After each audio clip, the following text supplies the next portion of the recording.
With Us podcast with your host, Mother Delamort, Macabre Lemon, and Hexus Diamond.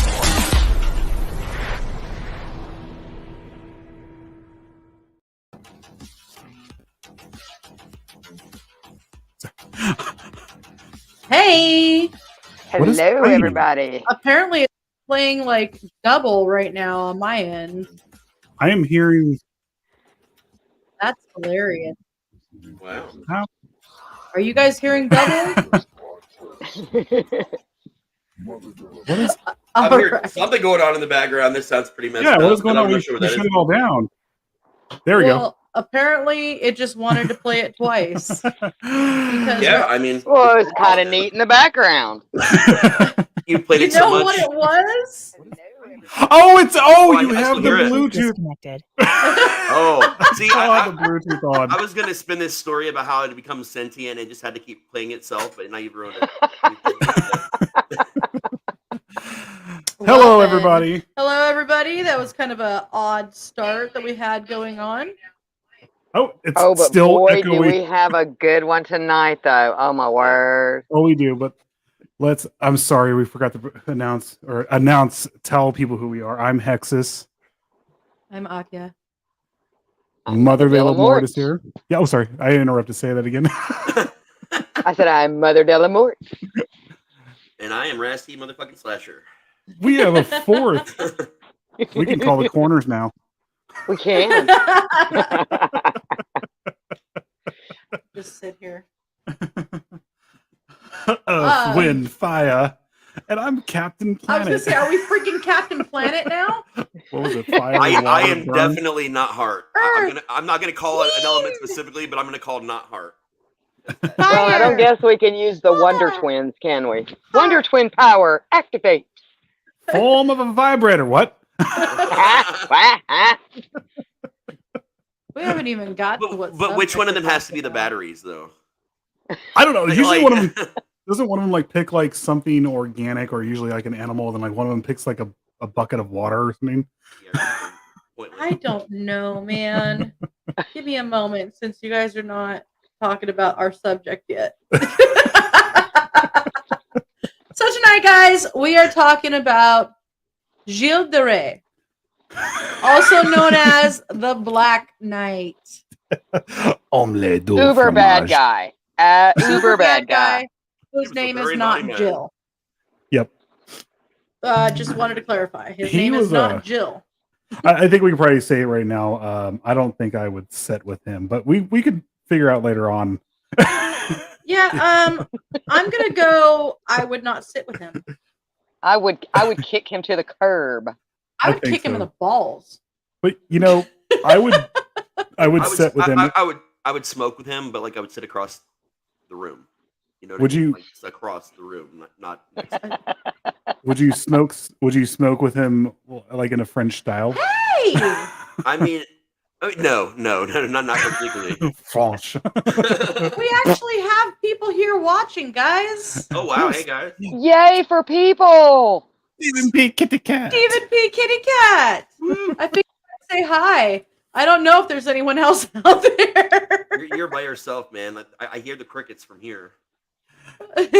Yeah, We have 4 people watching we have 4 people watching. and 1 person commenting. Hopefully, it'll gather over time. But the whole We are There's someone hey. else. Everett. Hey, Everett, what's going on? up? So to clarify, we're going to start by saying hi to people, because this is a podcast. We will say hi to the people that are there. But once we get going and we're not having major squirrel moments, we are going to dedicate certain blocks of time to answering people. there's going to be squirrel moments because Raz and me were talking earlier this week Yeah. about weird places we've delivered to.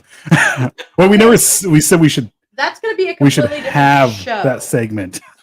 That could That's probably gonna be be a a different series, show. actually. The pizza delivery driver and porn star thing is a myth, though. I'll tell you that right now. I've been doing this for years, and I've never not once, been invited in to be part of a porno. I've only seen boobs once. I've seen boobs several times, and But It's more like real life horror stories that I have than anything. Hey, baby, you want a piece of this? Or do you want to give me that pizza? You're just gone. Pizza. Throw the pizza. Don't even pay I'll for give you the pizza. Bye-bye. You can have it. All right, guys. So we're going to talk about Gille De Rais. Gille De Rais. And again, if you guys don't know who that is the Black Knight. AKA definitely not Jill. No. Definitely not Jill. Not Jill. Not Giles. Not Giles. Not Giles! Jill. Gillis. Not Guile. Well- not Gilles. Well, we could definitely Gille. call him Jill the douche canoe. Yes. Gille Le Douche Gille- Canoe. I'm going to go on The record and say douche canoe. he's dead and probably doesn't give a shit, so we call him whatever we want. Well, it's a good thing he's dead because, What? He's an asshole. Speaking of that, I don't know if we'll get into it because the whole Bluebeard thing. And Mm-hmm. I don't know if you saw it, Mother on Mama, but Mama, sorry. Mother Dilla, Mother Dilla, odd mama. Mama said, Or you can say, Mama, Mama, Mama, Mama, Mama, Mom. Mama, Mom. Mom, At least he Mom. didn't say mother like Mamma Mia though. That's Mamma mia, Mamma mia. Oh, Mama, but the how whole can I forget you? I read a couple things where Bluebeard was a myth prior to him, but then I've also read and heard things on other podcasts that it was the myth was actually more inspired by him. That's what I heard. And with things like this, because we're going to go way back, guys. I'm talking about way, way back. And you guys will probably recognize one of the people within his story. But yeah, a lot of historians do agree that he was probably the main inspiration, at least for the Mother Goose Bluebeard. Yeah. Which there is the way he did. Well, Mother Goose, never mind. I'm thinking something different. I just squirreled out there for a second. I'm sorry. You really did. So let's get started. A little bit of an explanation of who he is. He was a French nobleman. What you messed up? What? Franche. Franche. He was a French nobleman and is remembered both as a war hero and a serial killer, which is interesting in itself. And he was. And can I say one thing here, not to interrupt you, but when we say noble, we're talking about not just a nobleman. He was like uber rich. And I think there was even, to some point, some people think that he may have even actually been richer than the king of France at one point. Oh, yeah. Possibly. There's a theory behind this that maybe just like Countess Bathory that Elizabeth that he possibly didn't kill anybody, and that because he didn't get outed as a gay man. They supposedly said he was, he gay and all sort of stuff, and like that they finally had enough of him.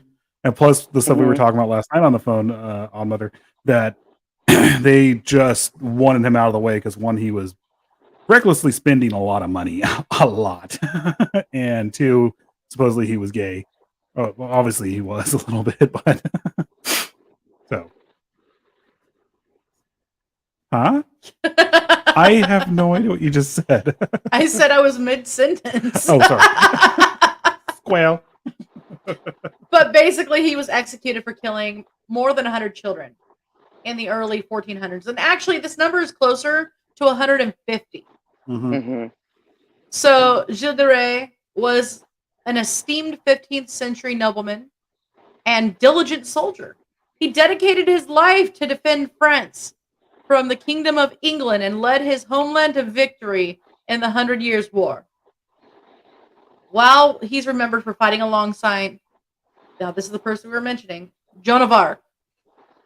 Gille De Rais' true crime, or claim to infamy, really, is that he was convicted by a court in Nantes for the rape and murder of 150 children in dark occultist rituals. And from a historian point of view, and this is, I didn't want to jump too far ahead from what Hexus was saying, was that something there had, because a lot of people are like, well, maybe he didn't kill anybody, maybe he was under the threat of torture, yada yada yada. But from a lot of opinions, there was something going on there to a point to where it could not be ignored. Historians think it could have been as low as 60 and as many as, again, that infamous number 800. But I think you're really on track with the number that you mentioned. But there was definitely some sort of child murder going on with this man. At least and that's in from a large historian's point of view. quantities. In large quantities, yes. Yeah. What we have to think about too at the time, and when we think about the past, or you hear about these men and women who did things in the past, you have to understand and put yourself there. These were noblemen and lords and all their stuff. You have to understand that when you're at that stature, it takes a lot for them to convict you of anything. Because unless they want something of yours. Yes, Elizabeth Bathory is a prime example, and there's actually a lot of stuff connecting them to, because it was practically the same stuff. Elizabeth Bathory, she really did the crown. The Hungarian crown owed her money, and that's where they come in, thinking that she did kill her servants. They actually had a right to. Several of them. But when you kill too many of them, and you start killing other people in but they never really proved that she was killing those children. No, yeah, they never proved it, and it's the same thing with it seems Gille De like Rais it was here. just people getting paid off to say it. Well, so that... and like it, I don't want to get too far in the story, but because we haven't got there yet, but there was a little bit of a difference too in their financial situations. That's as they go on. So I'm not gonna let the cat out of the bag on that one, and I can put my 2 cents in when we get to that point. I mean, honestly, there's only one thing you can do at that time in that position to ever get caught and pointed out for doing anything. Just piss off religious people, because that's the only thing that was more powerful than any king or queen in the entire world was the religious structure, and that's it's a sad fact that that's the only thing that mattered. Like once you did that, then everyone could be like, oh. Well, there was no separation of church and state back then at all. No. Oh no, that was very much a part of life. That was very much part of everything. It was church, and it wasn't until toward the end of the Black Death, the where they started finally coming out, which is the Renaissance is coming up here. We're in 1400s there, and the Renaissance starts happening in the 1500s. Right. That it wasn't until then and they realized, oh, the church didn't really do anything for us. They didn't save us. They actually ended up killing a lot of people because they refused to help. Or running away. Yeah. There's actually a very interesting French movie called Brotherhood of the Wolf that really shows you the importance that the church had and how they could easily just, whatever the words of the king were, they could just disagree and then by king or by whatever situation that was in the church. I absolutely love that movie. I mean, it's just absolutely eye candy as far as cinematography. They're remaking it fully as an American film, and they've been working on it for the last 3 or 4 years. Oh, wow. Oh, that'd be rad. Yeah. See, that's a little disappointing, though, because they're always so bread and butter once we get a hold of them. Yeah. That's true. Well, with the exception of Martyrs. When we got a hold of Martyrs, it stayed the same. Well, that's true. Yeah. Oh, wait, was it Martyrs? Joan of Arc, Martyr. I mean, we're still on point here. I just want to bring that up. We're changing our. Can we talk about the Spanish Inquisition? No one ever suspects it. Yeah. Same brain. I sometimes will name myself and I'm really terrible first-person shooters, but I'll name myself the Spanish Inquisition because I'm the worst person in the game, and no one expects me to kill people. That's what pops up. The Spanish dead, killed by the Spanish Inquisition. So it was only after De Rais abducted a priest in 1440 that the local church even launched an investigation into his crimes. Joan had been burnt at the stake 5 years prior, and the war was nearing its end. That's when officials accused De Rais of murdering children for years, and in the process, trying to summon demons. I'm right here. You didn't. See, this is my Tell blunder. us about it, Hexus. Tell us. This is my blunder throughout history. You make a couple jokes at the wrong time, and then countries are sacked, all this other stuff. Churches are raided. I was like, bro, I'm right here. Why are you trying to summon me? What are you drawing on the ground for? Why are you doing that? I'm right here. Why are you speaking with that accent? I am American. I was trying to see if we froze because it looks like we froze. No, we're not frozen. It looked like we froze on my thing. I was like, oh, great. So what we were talking about earlier, actually. So in the 20th century, anthropologist Margaret Murray and occultist Aleister Crowley questioned the involvement of the ecclesiastic and secular authorities in this case. So Crowley described Ray as, in almost every respect, the male equivalent to Joan of Arc, whose main crime was the pursuit of knowledge. Murray, who propagated the witch cult hypothesis, speculated in her book, which is The Witch Cult in Western Europe, that Ray was really a witch and an adherent of a fertility fertility cult centered on the pagan goddess Diana. Most historians reject her theory, actually. Norman Cohn argues that it is inconsistent with what is known about Ray and his crimes and the trial. Historians do not regard Ray as a martyr to a pre-Christian religion. Other scholars tend to view him as more of a lapsed Catholic who descended into crime and depravity. Mm-hmm. And whose real crimes were coincidental to the land of forfeitures. Well, and my opinion on this, I think just out of everything that I've read about him, I think he was honestly, I don't want to say in love. I think he was so much of a narcissist, of course, in that situation. I mean, he's military, he's good at everything. He's been, under tutelage of all these people. But he saw her, I think he had a real, well, I guess love is really the only, like, he was torn up. He was torn up when she was captured and burnt, because he saw her as an equal in a lot of ways.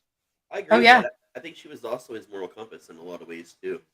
Looking at history, a lot of the situations involving him, even when she was alive, there were plenty of questionable moments, even when she was alive. But it seemed like she was that guiding light for him.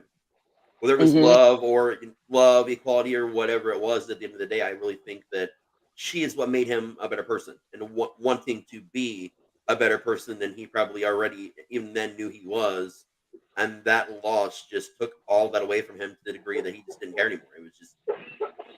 Well, I mean, didn't he? I mean, I know we haven't gotten into that yet, but he spent so much money to the point of almost financial ruin to reenact certain aspects of that. Yeah, several battles that they won.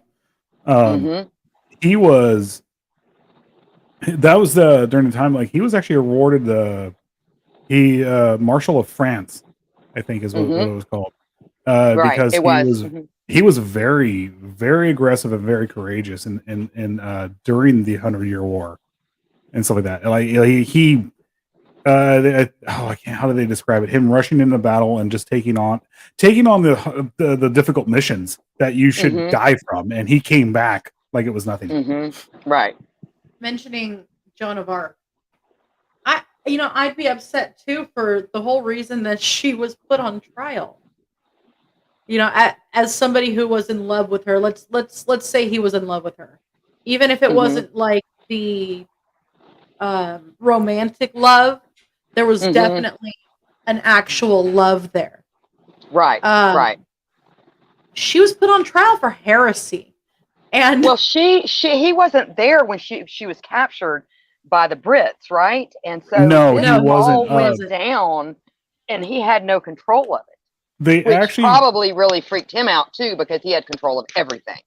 Yeah, he did. But the crown would not let him, because they basically, once Joan of Arc was captured by the British, they looked at it as like, okay, fine, like she saved France, but we're gonna let the British have this problem because especially at the time, they were like, oh, a woman couldn't lead anything, and a woman can't be in power. So, and she did her job. The British have her, and they can do whatever they want with her. She was a tool as far as they were concerned. Very much so.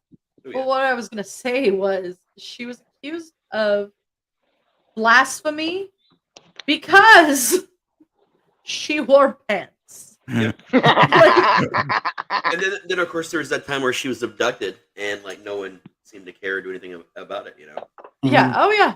Well, she was accused of blasphemy because she was wearing men's clothing and acting upon visions that were demonic and refusing to submit her words and deeds to the church because she claimed that only God would judge her. Right. So what she should have did was that they were like, "Oh my God, woman wearing pants! Ah, blasphemy!" I mean, she can speak directly to God. What? No. I mean, if I got abducted by Bill and Ted, I don't think I would be normal afterwards. Now, where would I go if I was a what year was Napoleon again? I was just gonna say, if you were Napoleon, that was the 7 Years' War, wasn't it, with Napoleon? I think Napoleon. So. With Napoleon. That's when we became the Chihuahua Man. Didn't he have the clap? I know we brought it up earlier about the clap. No, we brought up the clapper earlier. No, I got the clap. Clap on. Clap off. My brain. Napoleon. He had gonorrhea, by the way. That's what it was. Well, isn't I just double checked because I was thinking chlamydia. it was but it was officially gonorrhea that he had. Got herbisyphilades. Yeah. Space AIDS that beats them all. Yeah, pretty much. Space AIDS. But I think he was, if I'm not mistaken, he was during the 7 Years' War. Yeah. It was right before we became. I mean, he was still alive when America became a nation because he almost decided to invade. I think I could be. Well, wrong. his brother lived here. His brother, and I cannot remember the story, but his brother was actually a very, very con man, and he actually started. He moved here to the United States, well, the colonies, and I think he was involved in something, and I can't remember what it was, but it had to do with like a cryptid or a witch or something. But he wasn't like on the side of like persecuting them or anything. Did it have anything to do with dynamite? I don't know. Napoleon Dynamite. Napoleon Dynamite. I love that movie. I would so say much. his brother's name probably was Napoleon, Kip? but then again, Was it Kip? I knew people growing up who literally their dad's name, their name, and their brother's name, all their first names were the same. And I was just like, so wait, let me get this straight.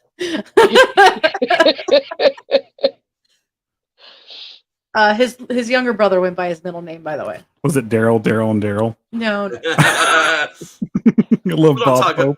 Or Bob Newhart. People don't talk about Bob Newhart enough, man. I love Bob Newhart. It was Raphael, and Raphael. It wasn't Donatello, Michelangelo. It should have been. There was no other. If I kept asking why they never named him that. If we have 4 they didn't kids, like it's going to be Donatello, Michelangelo, Raphael, and not Frank. Happening. Not happening. So what about Venus de Milo? I mean, she was officially recognized as a turtle. She was. Well, yeah, the live action TV show, and then they brought her back in the comics, and now they're bringing her back again in the new movie. Oh, that's gonna be fun. Oh, Seth Rogen. Yeah, the Seth Rogen one. Yeah. Oh, it's gonna be a good one. Sorry, I know we're scrolling out here. You're more than squirreling. We need to read. We're chipmunking now. So, from his wartime service as a national hero to high-ranking Marshal of France and the official protector of Joan of Arc, Gille De Rais wielded an honorable outward appearance. However, he would, in fact, inspire the macabre French folktale of Bluebeard after being executed in 1440. Oh. So let's get into some of his early life. So for the record, we got a lot of this information from allthat'sinteresting.com. Not going to lie, I got a little bit of it from Wikipedia as well. And then I can't remember some of the other websites that we used. Random podcasts I've listened to, or we've listened to over the week. And this guy that lives down the street from me, who stands on the street corner and screams random things the other day, was in fact screaming about him 2 weeks ago. So I have notes from that. Yeah. Was he screaming omelette du fromage the whole time? Omelette du fromage. No, but he was reciting lines from the Black Knight from Monty Python's The Search from the Holy Grail, which is what originally caught my attention. But then he took it too far and went straight to serial killer. So I was pretty sure that was an important connection. We are the knights who say me. Must bring us a celebration and a heron. You must go out into the forest and find the largest tree and cut it down with a herring. On second thought, let's not go there. Camelot is a silly place. You need to do a watch party for that. We did watch The Life of Brian last night. We did watch the newer one where it's John Cleese acting like he's way, way, way older than he is, and he like cusses out his caretaker and all kinds of Yeah. tries to hit on her several times. Like it's just all true John Cleese awesomeness. Oh yeah. So all right, so the early life of Gille De Rais. He was born Gille de Montmorency Laval. Say that 3 times fast. I know, right? Montmorency. Montmorency. Oh, well, you know, it was great. We have it. Not only is he a child rapist and murderer, he's a freaking vegan. He was born It's in French for you. Champs-Élysées-sur-Loire in France. Did you say his last name was Celery? No, he was born in Champs-Élysées. Okay, it sounded like celery, so I was curious. Sur Loire. I said it right the first time, but whatever. My bad. The son of nobles, he was raised in the area of Ray in the western French region of Brittany. No dirty comments? God. No, but some people refer to Ray as a, and I quote here, a drop of golden sun. No. I was in choir. I don't remember that song right now. Really? No. There are like 10 different versions of it. A deer. A drop of golden sun. Me, a name I call myself. All I remember from choir right now I'm not is going to run. I just remember the warm-ups. So a needle pulling thread. All I remember is all the warm-ups. Me, ho, me, ho, me, ho, me, ho, me. Yeah, if you can't tell, I actually did the Sound of Music at one point. Okay, so he was a bright child who wrote illuminated manuscripts, learned military tactics, and spoke fluent Latin. But when he was 10 years old, tragedy struck. His father, Guy de Laval, or Guy, actually, it wouldn't be Guy, Guy de Laval, was killed in a hunting accident. The boy may have even witnessed the accident, which was followed with months. Or he may have caused the accident? Sorry. No, he witnessed it. It's possible, I guess, he caused it. Or he himself may have been an accident. Yeah. Well, so Guy de Laval was killed in a hunting accident, and Gilles probably witnessed it. But within months of his dad's death, his mom died. Did she throw herself from the castle keep? Well, her cause of death is still unknown. I don't think. I know we're all kind of thinking it, but at the same time, I don't believe he did it. No. In any way, shape, or form. It was aliens. It was aliens the whole time. Aliens. So, raised by his maternal grandfather, Jean de Cron, who was a royal dick. He was the douchiest of douche canoes. Well, because of that, Gilles grew into a prickly and ill-tempered young man. He grew into a prickly pear. He was a prick, okay? Yes. Look, take the most snobbiest of hipsters you've ever met. Mix in child murder and messed up things, and then you have Gille De Rais. I mix in a butcher. Pretty much. Yeah. Well, his grandfather was noted as being a political schemer and managed to marry off Gilles to Catherine de I can't say it. Tours of Brittany.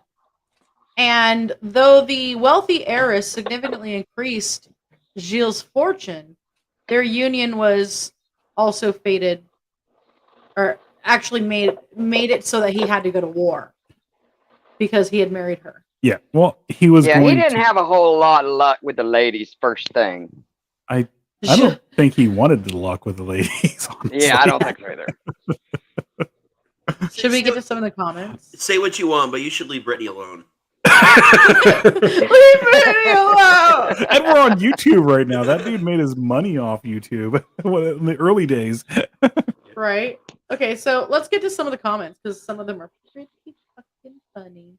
Oh, right. I see it. We don't have our own language. Just this stupid accent. And you said, babe, please don't do your French accent. Hey, I'm quoting Monty Python this time. That was from Stephen P. Kitty Cat. This long-running joke where I just randomly say "fuck France." I don't know. I've been doing this for like 2 decades. I've got no problem with France, but I mean, fuck France. I fucking hate Quebec. Quebec, Quebec, Quebec. Quebec. Fucking hate Quebec. Stephen P. Kitty Cat also says the Inquisition. Let's begin. The Inquisition. Look out, sin. Hey, Mikey. Hey, what's Mikey. up? Hey. Oh, hey, Roots Bleed Red. Oh.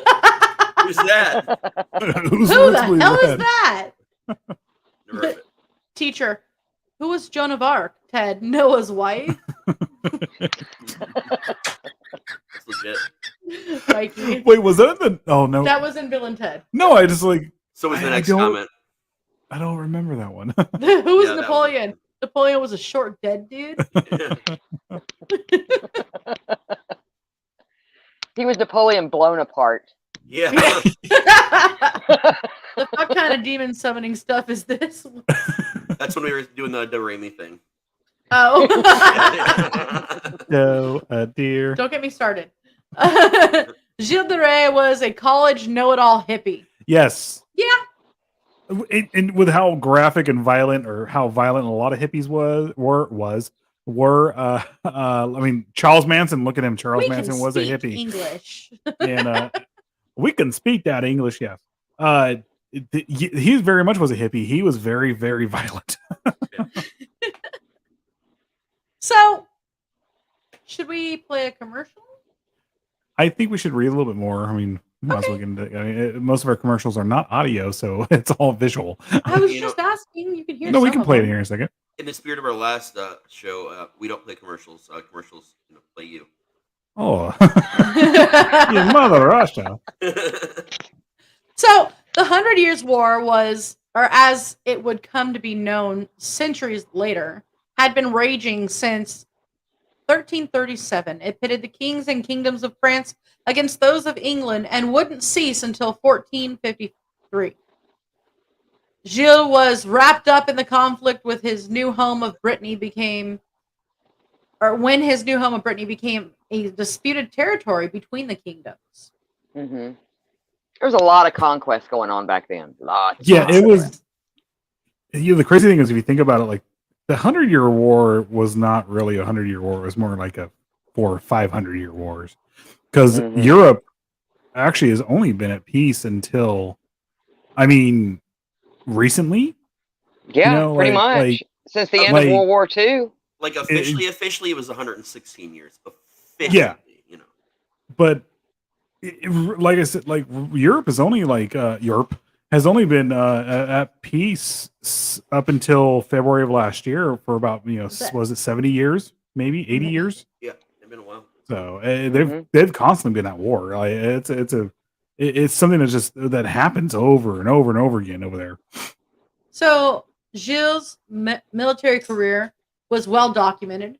he would make his mark on the battlefield and become one of the richest and most powerful feudal lords of his time. Ominously, he would spend much of his time abducting innocent children, with his status shielding him from suspicion for 8 years before being caught. But we ask why? Why did he abduct all these children? Yes. Why would he abduct them? Well, after the next commercial break. After this commercial break, I fucked that up. I'm sorry. I guess we're going to commercial break. I don't know which one to play, but I guess you guys will hear some fun stuff. Scurry. Maybe Not twice. That one is literally all music. There's literally no point to play. We'll tell people to go to scurryface.com. Go to scurryface.com. Please, visit it. guys are fucking rad. But before you do, go to psychobunnydc.com and rootsbleedred.com. Yeah. Click on things. Please do it now. Give them clicks. There. The red, click, shiny, candy-like whole button. We will be right back.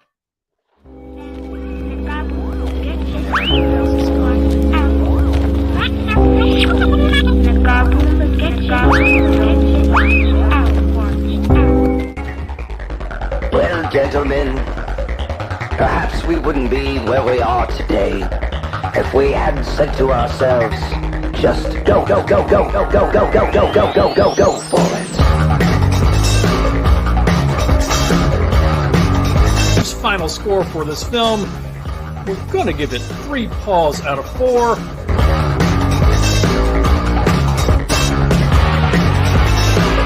Nuestra Señora de la Santa Muerte, Spanish for Our Lady of the Holy Death.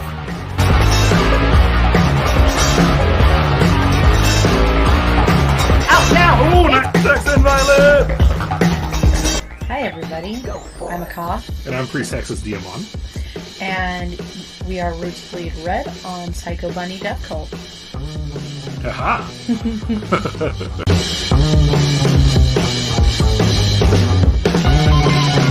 In fact, humans have a very long history of eating each other.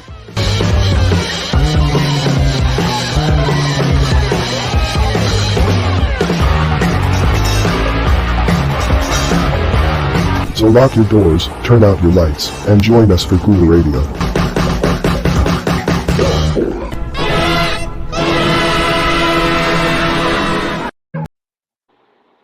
And we're back. You are found guilty of witchcraft. You are found guilty. You are found guilty. Witchcraft. You are found guilty.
Hello, all you beautiful people out there.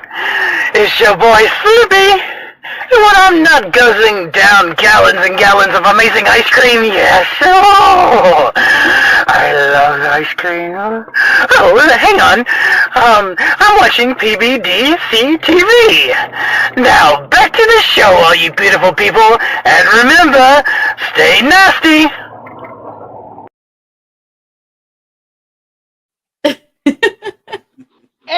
we're back. Me. We messed up. We didn't pull ourselves out of No, if I push it at the right time, it'll go right into it. Say that one more time. Whatever. If I push it at the right time, it'll go into it. Okay. If you push it, they will come. If you push it at the right time. Push it real good. That's where my brain went. Okay, so squirrel moment, but when my best friend's sister went into labor, I sent her push it. I was like, as soon as she went into labor, I was like, hey, I have a message for your sister. And I sent her, push it real good. All three my sister gave birth. I just made her watch endless clips of the chest burster scenes from Aliens. And every time someone in my family is pregnant, this is what I do. This has been our family tradition since like the 80s. She's like, was she emotional? Was she like, at least the mother gave gave her life for the chest burster. No. I'm gonna go with no. Well, you wait. We're gonna watch Aliens Resurrection when you're pregnant, and you're gonna get sad. I made the mistake of watching Elephant Man and cried for 3 days. My mom was in the hospital, like bored as shit. It was a Thursday the night I was born. It was a dark and stormy Thursday, and my mom was watching. And the captain said, she was watching Raz, tell us the Black story. Lagoon. Like the moment I was being born, like she was pushing me out watching the creature. And look where you're at now. You're Yeah, on I know. You're just on a podcast right now talking about. Thanks, Mom. Gille De Rais. So, from war hero to demonic murderer. From war hero to Satan. Wait a second. Where's the pitch on here?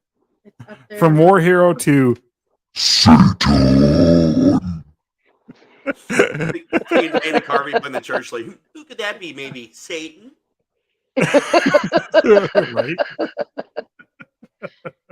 I mean, I guess if we went This way. Wait. Wrong way. This way. Boots and hats and boots and hats and boots and hats and hats. From war hero to demonic murderer. Man. I really need to get Stephen King to pay me to be Carl. I sound just like him. So, historical accounts describe Gille as a fearless and capable fighter. He solidified his status in 1429 when the Dauphin, who would later become King Charles VII of France, ordered him to watch. Are you done? No. I'm sorry. When King Charles VII of France ordered him to watch over Joan of Arc on the field. As her official protector, Gille had significant responsibility and rose to the occasion. There are some good paintings. Can you save that real fast and show that off? That is freaking rad. I can't. It always does a web thing. Oh, that's right. Okay. The two fought bravely in several key battles, including those of Jarru and Pate. They were side by side when the French army rescued the city of Orleans from an English. Jesus Christ! I'm sorry. I had to say the ritual. Stop it! It's like Cartman in Come Sail Away. Just when someone hears that, you just have to. You have to. That and then Dust in the Wind from Old School. Sorry. Okay. It's out of my system. We're done. It is not, and I know it's not. It was proved to be a major turning point in the war, and saw that De Rais promoted to Marshal of France and attain invaluable status. He got a salary, which is actually honestly at the time was very rare. Like he was paid by the state even after the war to basically just tell people what to do and yeah. But here we go. Joan of Arc was captured and burnt to death by the English on May 30th, 1431, in the city of Rouen. Gilles forged ahead in his military service and led the French army to a definitive victory over England in 1435. However, you know, everyone's all, yay, Gilles, yay, De Rais, woo! Yeah, he had already been murdering innocent children for like 3 years at this point. If you are a serial killer, you have been doing it for a while, especially if you are a French nobleman who is not going to get in trouble for shit. So, as Marshal, De Rais had been sending his servants to find and abduct peasant children since 1432. According to trial documents, he used secret rooms to sodomize them before bludgeoning them to death while staring them right in the eye. Probably should have said trigger warning on that one before we even. I think at this point our faces serve as an appropriate trigger where they just see us. Okay, this is probably gonna be fucked up. So, especially like on our side where I'm like, oh. So Jesus. He would stare them in the eyes as he bludgeoned them to death. It's fucking brutal. And man. then wait, no. There's more. It gets worse. He decapitated their bodies and kept their severed heads on display, and he would kiss his favorites. So what he from also time to time. What also he did, he in one of his confession, and he did 2 confessions here, and this is one of the things that kind of shows that he did do a lot of this stuff.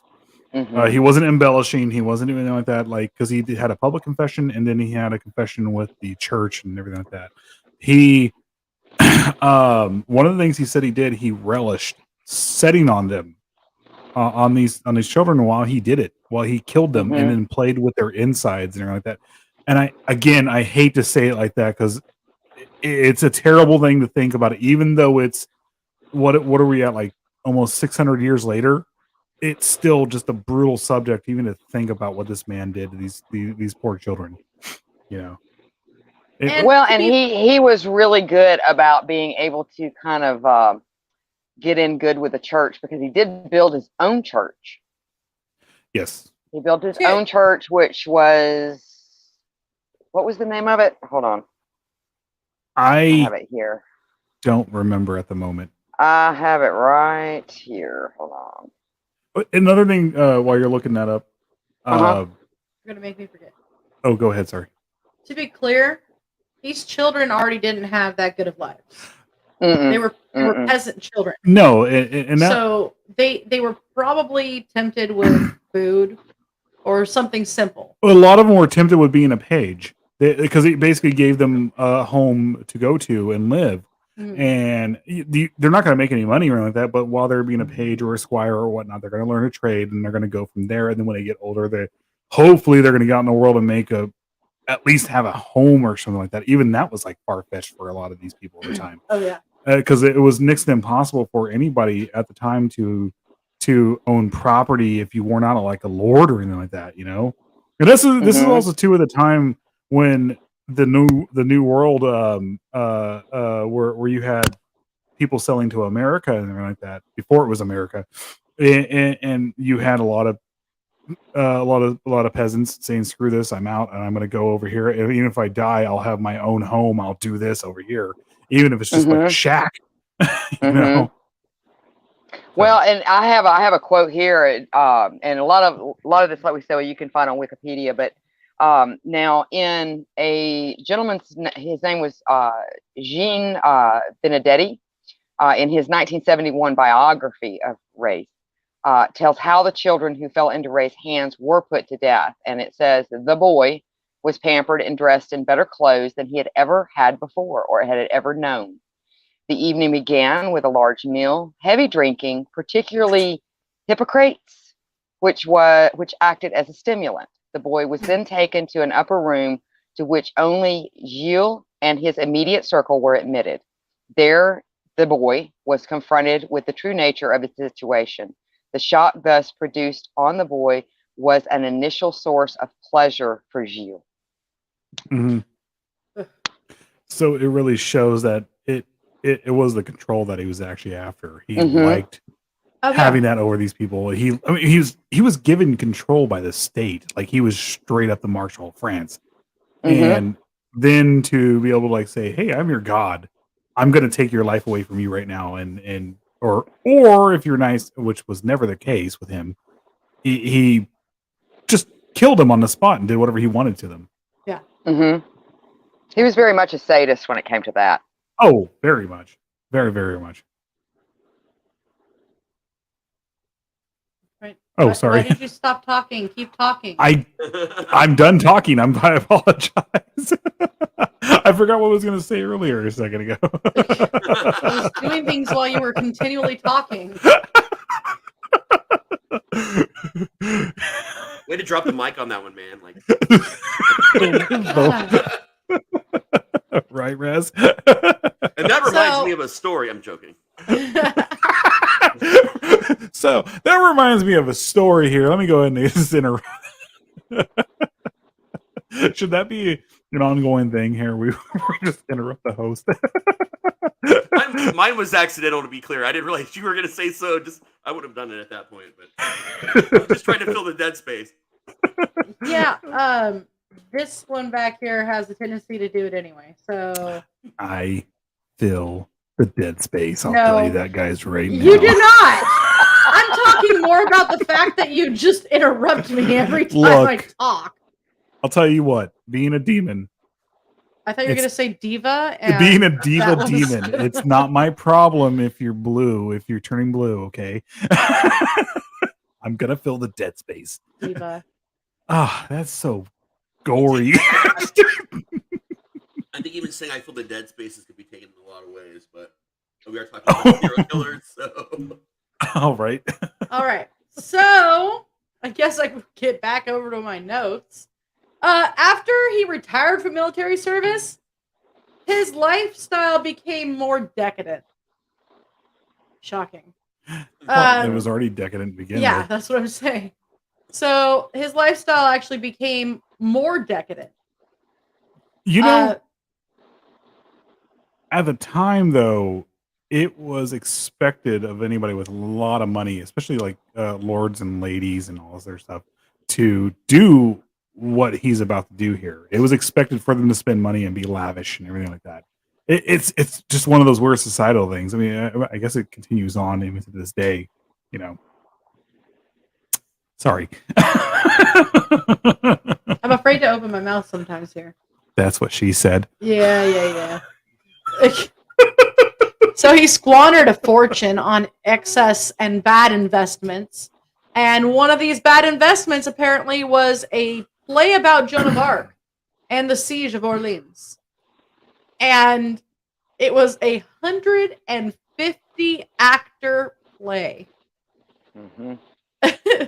Advised by local sorcerers to engage in the occult, he organized rituals involving human sacrifice and the dismemberment of children in hopes of raising demons to reestablish his finances that he had lost in the bad investments and the 150 actor play about Joan of Arc and the siege of Orleans.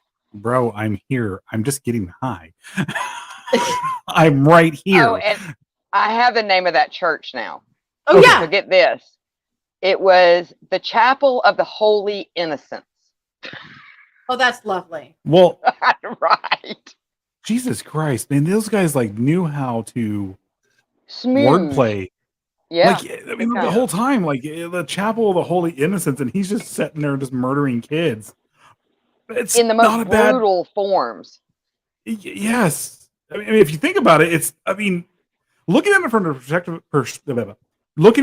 the perspective of a serial killer, someone who was just nutso, that's a good name. Well, and you know, it almost seems like it was like he was almost forming, kind of going back to what Akia was saying at the beginning. a cultish type feel. Like when you get to reading about him, when he gets to that point to where, you know, all his lavish spending and just going over the top with all these like special interest stuff, like with the plays and things like that. Like with this particular church, he even officiated the church and designed his own robes. So that's like kind of, I don't know. I'm surprised that the church itself did not have a problem with that. So I am curious if the fact that Joan had said that she had visions played. I'm wondering if it played any part of him wanting to be part of the occult. You would think. Plus, he was, I'm telling you, just everything I've read and listened about him, he was totally enamored with this woman or girl. Oh, yeah. She was 18. She was 18 when she was burned at the stake. Which is crazy. Well, how long was she in the war for? Like a few years. So She I started think when she was their young. biggest was the siege of was it New Orleans? No, Orleans. Orleans. Think about this. Orle. Think about this. Hey, okay, if you, I just dropped my beer cap. I'm sorry, guys. You just heard that Stop on the mic. playing with that. That's what she said. Look at it from this perspective.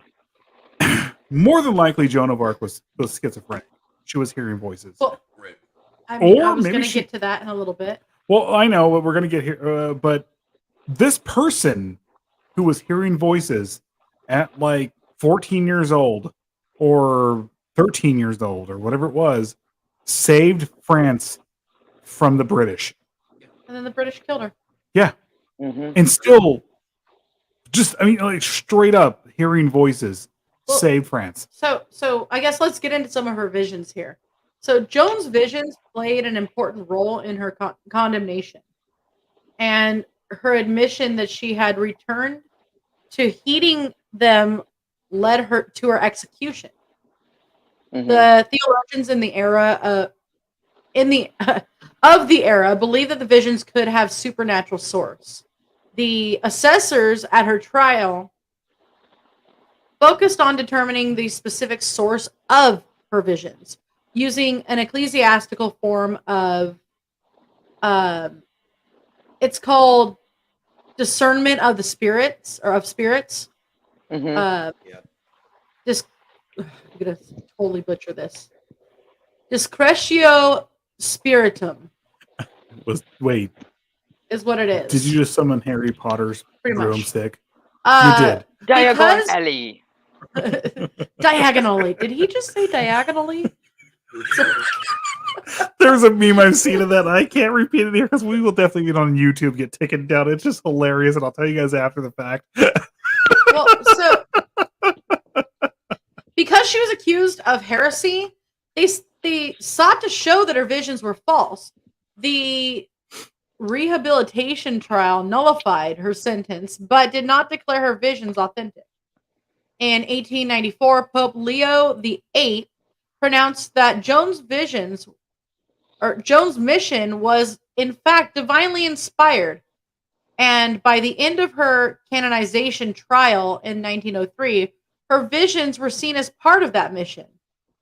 But contemporary scholars have suggested that there was a neurological or psychiatric cause for her visions. Her visions have been described as hallucinations arising from possible epilepsy or temporal lobe tuberculoma.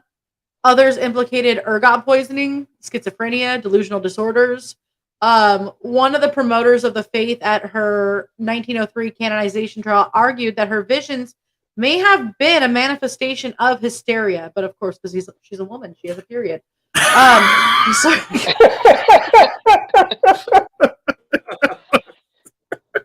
Jesus Christ! So she had a period for. They're blaming it. They're like she was on her period for about 5 years, guys. That's why she saved France. Can you imagine that? But she's hysterical because she had her period. She was hysterical, so she murdered a lot of people and saved France. Don't mess with women then. They need to lead. Joan's visions have been speculated to be the product of creative psychopathy AKA induced by her early childhood rearing, and the What? vision's specific details to have been created by the demands of the interrogators at her trial. Many of these explanations have also been challenged. The trial records designed to demonstrate Joan's guilt for heresy are unlikely to provide the objective descriptions of symptoms needed to support medical diagnoses. Joan's firm belief in the divinity of her visions strengthened her confidence and enabled her to trust herself and gave her hope during her capture and trial. Raz, what were you Can gonna say? can I step in and say something real quick? Because we're talking about if it was more on like a psychiatric level, like there was something going on there, and that's why she was hearing voices. There was a really good thing that I was listening to, and it was talking about the difference in like the psychology of certain things, and how like even like in serial killers specifically, how at the time or the region or what have you, where a specific person may live will have a lot more to do with how certain things come out. So in other words, because she lived in a highly religious time, of course her visions are going to be from either A, God, or B, the devil.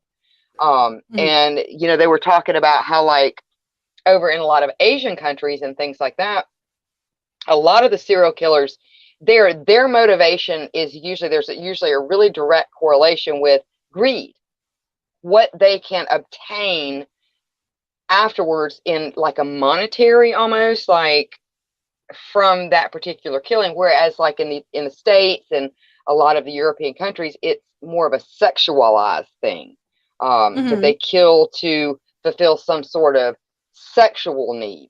And to me, that seems to have some correlation there. Of course, she was going to see something like that because of the time that she grew up. That's what her visions are going to be about. Oh, yeah, definitely. I'm sorry, Raz, what were you going to say too? I was going to ask you if you said the term creative psychopathy. Is that what you said? Yes. Why did my therapist never bring this up? I feel like now I know what my problem has been all along, and they were dismissing it. So it is creative. I'm gonna have a long conversation about this come next Tuesday. Yeah, but we have a whole hour worth of shit to discuss on Tuesday. I'm gonna stick don't all of us artists have creative psychopathy? Yeah, and here I am. I feel let down, man. I feel let down. Look, before we start again, I have two things to say here. One, I'm going to equate the fact that France is not speaking English right now to a chick being on LSD the whole time, ergot poisoning, and just tripping balls and save France and having a period when wearing pants. Yes, and they consider her a cross-dresser. Two, the second thing I want to bring up, because it just popped in my head right now. Can you imagine how stinky fertility clubs would have been at the time? Let's not go there. Bring back the Roman baths. Oh God. I think that would have caused another problem altogether. I feel like we should get into some of these comments. Before we take off or go on? Before we go to the next commercial break. Christopher Mikey says popcorn. Popcorn and meth. And meth. My cat's name is Meth. Mephistopheles. Mephistopheles. Somebody done plowed up my taters. Oh my God, that takes me back to that potato conversation. Pale satin, the Lord of the silky cloth. The soft and silky one. Du hast mich. Du hast mich gefragt. Those aren't the words. I don't know. I know most German. I was gonna say you don't really know German. I know how to say "show me." Never mind. I can't say that. Yeah, let's not. We are all dust in the wind. No, not like Vlad. He wasn't like. No. Well, I mean, he did impale people just in a different way. No. Yeah. Yeah. when I say he was decapitating them and keeping his favorite With heads wood. to kiss, he wasn't sticking them on a pike. I mean, he was keeping them. I mean, there could be aromatio involved. I don't know. There were glass jars. He would keep. What I read was he would keep the most appealing body parts in glass jars, so that he could revisit why do I them. feel like he just had a wall of dicks in jars? Is that where they got the phallic museum from? Was him? Yeah, you get the grand tour of his castle. You know, and here's the torture chamber, and here, this is my favorite part of the house. This is the wall of dicks. Well, the wall of peni. I know we're going gonna a nobleman. He can afford it. Not to bring up a part of that we're going to end with. They actually never found any evidence. So it was either he was really good, or this was me. No, they did find some human remains, some human bone fragments in some of what they called the furnace, which was a particular fireplace that he had in his. Okay, so I was wrong then. But so some, but like blood and like that. Especially at the time, there was not a lot of blood stains everywhere. Sorry, go ahead. You just throw hay. You just throw hay around, you know. Throw hay around on the floor and let the dogs lick it up.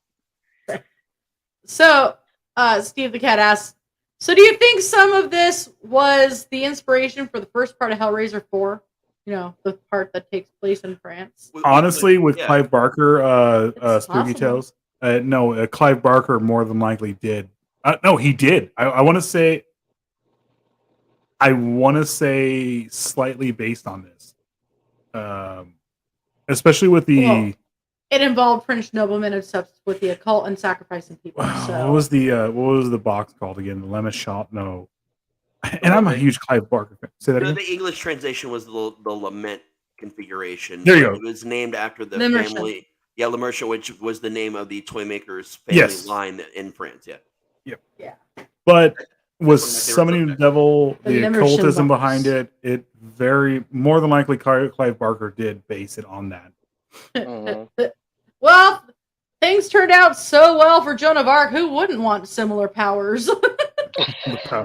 The power of ergot poisoning. And periods. Ergot poisoning and period blood. And pants. Yeah, and pants. And pants. Honestly. The story of the traveling pants. All I wanted was a decent pair of pants. I still call that movie the Sisterhood of the Traveling Tampon. But that was the real secret all along. That was the secret the entire time. We do with that extra little pocket women's pants, because women's pants don't ever have enough pockets, which is bullshit. But we don't. That's for that little extra pocket that doesn't fit anything else. That's what it's for. Well, I mean, technically, it was for watches. Well, I mean, the extra pocket watches. But well, I mean, but for women, women don't technically carry pocket watches. It's for tampons. Yeah. You could start it. You guys could start it right now. I'm good. I'm good. Telling you, I don't really need a giant tampon hanging out of my pocket. Or a pocket watch. You just start with a pocket watch, and it'll just confuse the shit out of everybody. And then it'll just turn into a tampon by itself because magic. Ta-da! Ta-da! Should we go to a second commercial? Okay. Have we hit that point? One more commercial. Well, it's not really one. Oh, we got two more. Ooh, the Pogo one. Yeah. Yeah, that one. That one. I have no idea which one.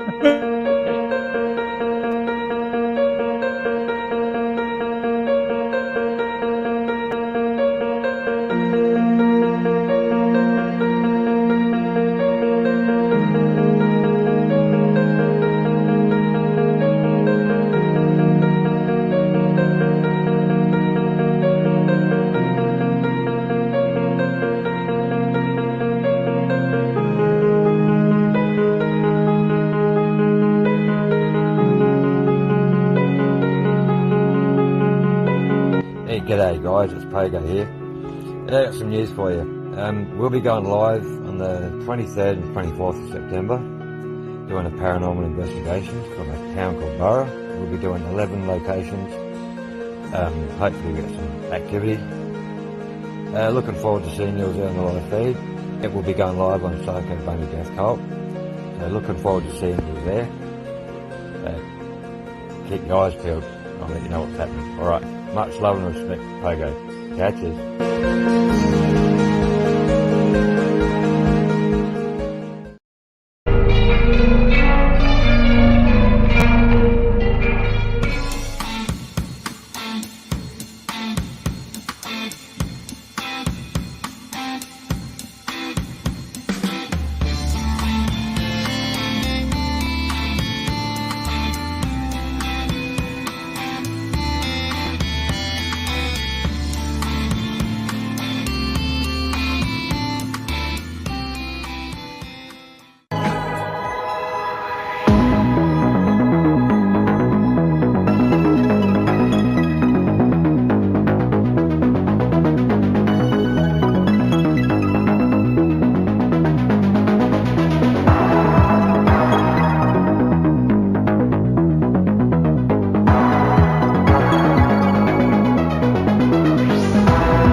Sorry, Divasaurus. Divasaurus. Oh, you really need to. Divasaurus.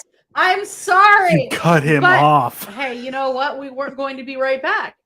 We still had something else to play. You cut him off. Sorry, I'm Divasaurus. very, very proud of that last ad with scurry face and all that stuff. But you cut off the Divasaurus. Sorry, Divasaurus. Well, to be fair, he had a lot of extra time the other night. So last night, to be exact, he got a lot of extra playtime. Not that kind of playtime. I'm kidding. All right, back into this. Let's get into the trial and execution. So, when secular lawmen interviewed Gille De Rais and his servant, when they interviewed his servants, they admitted to abducting children for him that he would. Wow. Here we go. Trigger warning! Trigger! Here's some graphic shit. Really graphic shit. And we are so not monetizing. If you happen to have on children YouTube. listening right now, which we should have said this from the very start, Yeah. send them to bed. It's already it's 10. Earmuffs. It's 10:16 our time. It's 1:00 on the East Coast. Right. And keep in mind, this all started with a white panel carriage. It was windowless. So again, here we go. He's a molester. I'm gonna have to say this. You say it with an Italian accent, and it'll work perfect. When secular lawmen interviewed Gille De Rais, or Gille De Rais' servants, they admitted to abducting children for him and that he would masturbate on and molest the boys before cutting off their heads. 2 French clerics testified that De Rais engaged in alchemy and was obsessed with the dark arts, and that he used the limbs of his victims for his rituals. Several servants from neighboring villages also came forward to testify that their children had gone missing after begging near Gille's castle. In one instance, a furrier relayed how De Rais' cousin had borrowed his 12-year-old apprentice and that the 12-year-old was never seen again. While the court initially planned to torture De Rais into confessing, that was no longer necessary when he admitted to all charges of murder, sodomy, and heresy on October 21st. He even confessed to kissing the children when they were dead and cutting their stomachs open to marvel at the sight of their organs. The whole, everything is messed up here. It really is. But kissing the children when they're dead, that's just like a whole nother level of just messed up. Well, his trial lasted 5 days and culminated with De Rais being found guilty of criminal murder and an unnatural vice with children. He was sentenced to death. He was executed by hanging and burning, both, by the way, on October 26th. Though his body was saved before the flames entirely reduced it to ash. And although there is no definitive record of how many children he killed, most believe that it was between 100 and 200, though some have asserted it as being as high as 600. Well, there is something else we need to get here too. Gille De Rais was very exceptionally Catholic, and within all the stuff that he was doing, alchemy, the occult. Not anymore. Well, not anymore after this fact. He, excuse me, he would never bargain his soul. And at this point, after he confessed both publicly and to the church, he begged to not be excommunicated. And because I'm assuming because he's a nobleman, they actually rescinded it, and he is no longer excommunicated in any way, shape, or form. Like, that's the reason why he was hung, burned at the stake, but not burned to ashes. Like, that's the reason that he's actually buried on church grounds. Well, that's actually Mhm. part of what I was going to get to here. Oh, sorry. So, while his guilt had been universally accepted for centuries, and Gille de Rais even inspired the 1697 Bluebeard fairy tale, some experts have come to question his guilt. Historian Margot K. Juby, the author of The Martyrdom of Gille de Rais, believes that the threat of torture was so daunting that de Rais confessed regardless of his guilt, or possibly to save himself from excommunication. That goes into you saying that he was very, very devoutly Catholic. I know we're going to get into this here. Well, we'll get it. Okay, like here in a second. Like maybe we can discuss the theories behind it, and like we'll actually, you know. She said it seems impossibly quaint that in the 21st century to read a text that fully accepts the validity of an Inquisition trial with the use of torture. Not only was there no tangible evidence proving Gilles was guilty, but the Duke of Brittany, who prosecuted the secular case that saw Gilles convicted, wound up receiving all of the titles to Gilles' lands after his execution. Some historians point to this as evidence of political scheming against de Rais. Look, it doesn't matter. He could have been 100% guilty of everything and actually killed 600, 800 children. The next person in line would have got everything to that land. It was just the time. That's how they did things. But that's the thing. He wasn't just the next in line. He was actually basically the secular court that gave the execution order. That was part of the course. Like that's just how they did things back then, regardless whether. Well, my question is here with her theory is that, and kind of going back to Bathory and everything, is the fact that he was so broke, like none. At least I think this would have gone on a lot longer than it did if it hadn't have been for the fact that he practically went bankrupt because of his spending, to the point that his family, they didn't really care what he was doing. They didn't really care.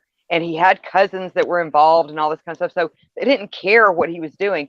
They cared that he was so bankrupt, he was having to sell off a lot of his lands. He lost 2 of his castles. And they approached the church and said, hey, can you, pull him in a little bit? He's spending all the family's money.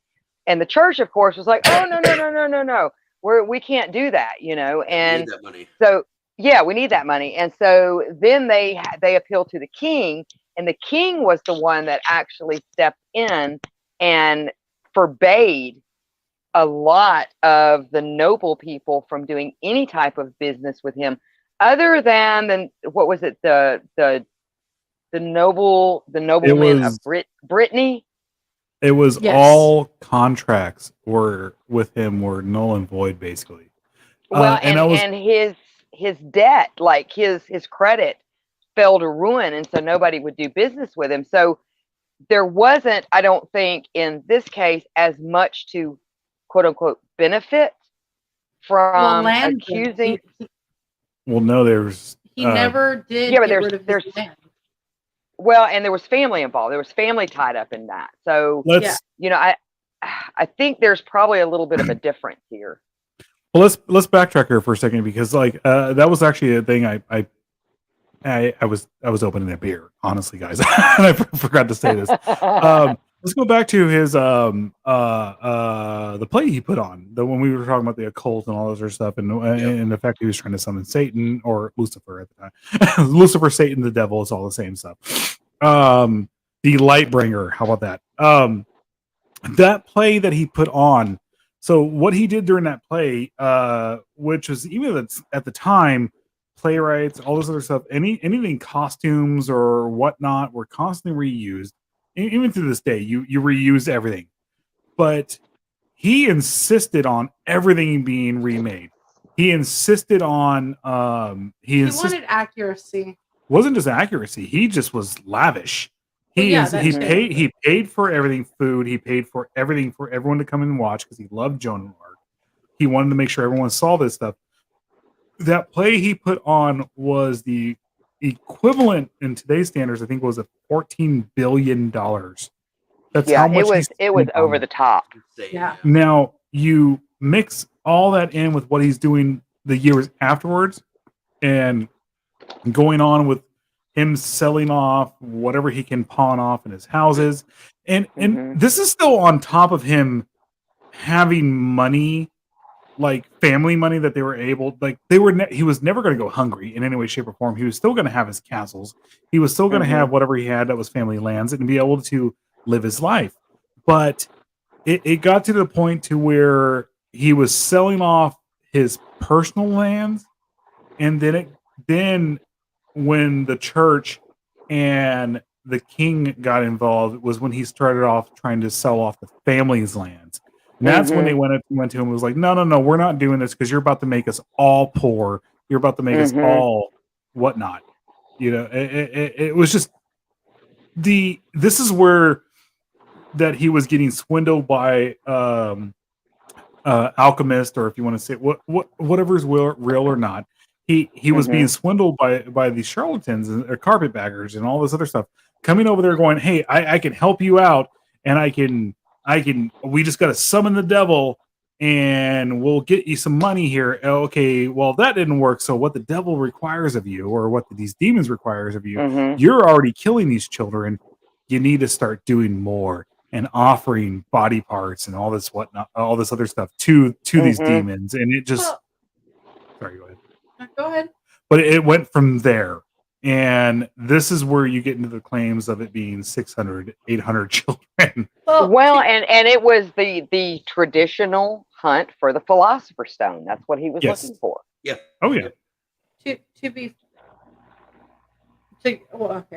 Well, in 92, a French Freemason went as far as to organize the trial to retry Gille De Rais in a more fair situation. I mean, obviously, he's not there. He can't talk. But this was comprised of French ministers, parliament members, UNESCO experts, and the court investigated all available evidence and came back with a verdict of not guilty. Which is pretty insane, considering one of the big things that kind of saw to him getting caught was he beat up a priest and then to hide it, kidnapped him. Yeah, he kidnapped him. Yeah. That was the big thing of him getting caught, was that he kidnapped him. Yeah. So, I mean, but he was not guilty of that either, I guess. Well, so ultimately the truth remains impossible to know unless, further evidence proving or refuting his guilt comes to light. But, it's 500 years after his death at this point. Well, and there's still all kinds of dispute versus hero or villain. Right. There's two things you have to take into consideration here. Honestly, myself, we're done basically, right? He was murdered, or he was burned at the stake, or he was hung, and he was burned at the stake. For me personally, like, if someone asked me, hey, do you think he was guilty? Yes, I do. I do think he was guilty of murdering children. I do think he was guilty of being a serial. I think he was there. Yeah, I think he was very much a serial killer. Did he murder 600 kids? No, probably not. I think it was probably actually around closer to 150. I actually think it was closer to 100, because even at the time, him being the Marshal of France, he still has people coming to his property. It was it was easy to get kids, but it also wasn't easy to get kids. But I do think he actually did murder around 60 to 80 kids. I mean, not to put a number on it, but it was up there. Well, that to seems to be the consensus. You know, because like I said, like things that far back, you pretty much have to just base on what the majority of historians believe based on their research. And I would say at least 60. Oh yeah, well you have to look at the fact that these people, these lords and noblemen, they were allowed to beat their servants to the point of murdering them, and then when anybody authority came over here and says, what happened to such and such? Oh, I had to beat them and they died. Oh, okay, well, continue about your business. You know, so Well, and think about it this way too. Like I've heard him referred to as, if we were gonna like compare him to someone of our modern time, would be Epstein. Okay. And so you think about Epstein, and if he was at such a point to where he was untouchable, do you think that the death of some of those children wouldn't have been completely okay and fine? Oh, exactly. There's also another thing I was getting. I wanted to touch upon here. He didn't just confess to the church or when he was about to be tortured and all stuff like that. He also confessed outside of that.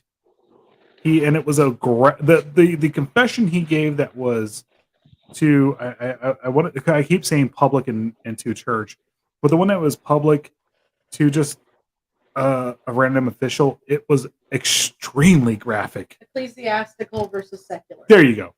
And so it makes you wonder, did he think in his mind that all he was going to do is get banishment off to some castle in some far off, you know, I think place? More than anything else, I don't think it was that. I think he was more worried about his soul going to hell than anything else. Which he believed wholeheartedly that he had to remain Catholic, even though he was trying to make deals with the devil. He was trying to do whatever else. He believed that he had to never be excommunicated. So when it came to the official confession, that's where he asked for forgiveness. He knew what he had to do to at least be buried in the proper place. I think once he got caught, he knew he was going to be killed. He knew it. Yeah. So that makes sense. I think honestly that his death was pretty much assured at some point in time after, you know, the death of Joan of Arc. Like straight up, I think it was really a matter of time in general. I think so too. Yeah.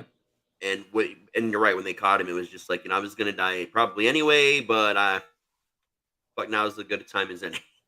Well, actually, something that we mentioned, but we kind of like skimmed over, I guess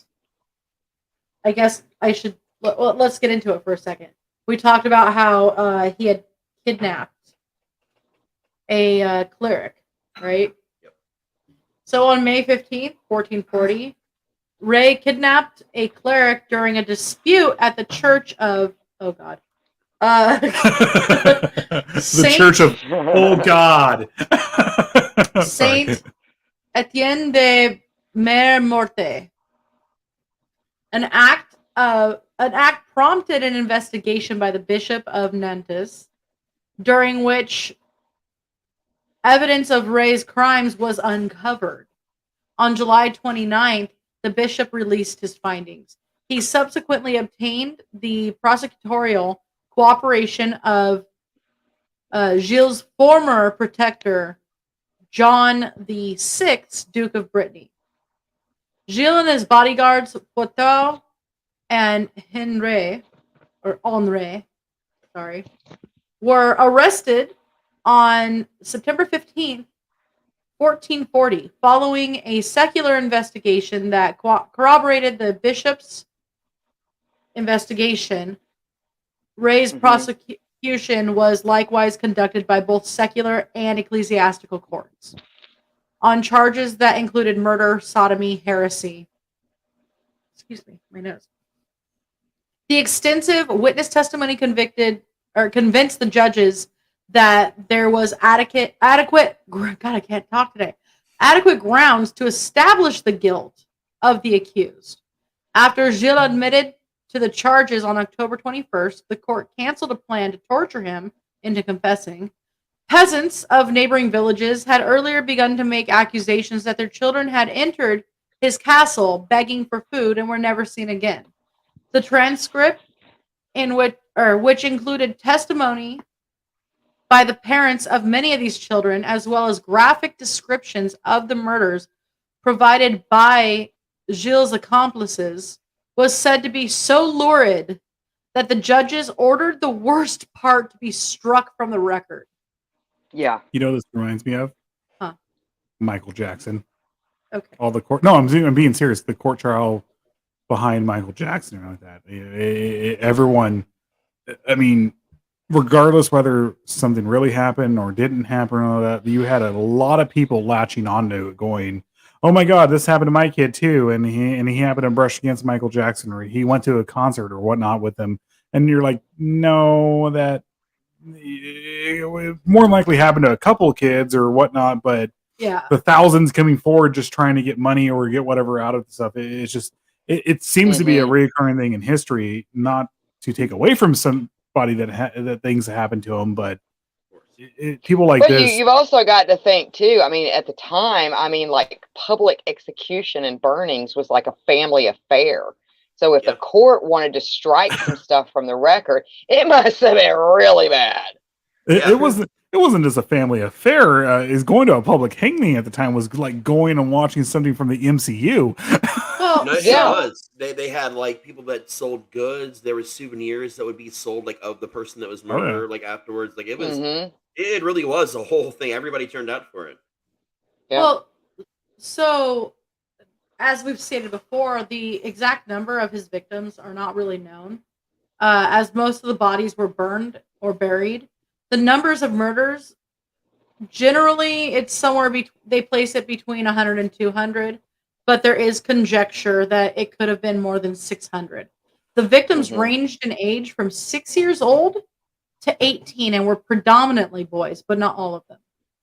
They, at the time, once, especially with how the child death rate at the time was so high, that if you could get your kid to be a squire or something like that, of a lord or something like that to take care of them, they would send them off at 5 it was a years big old. deal. Yeah.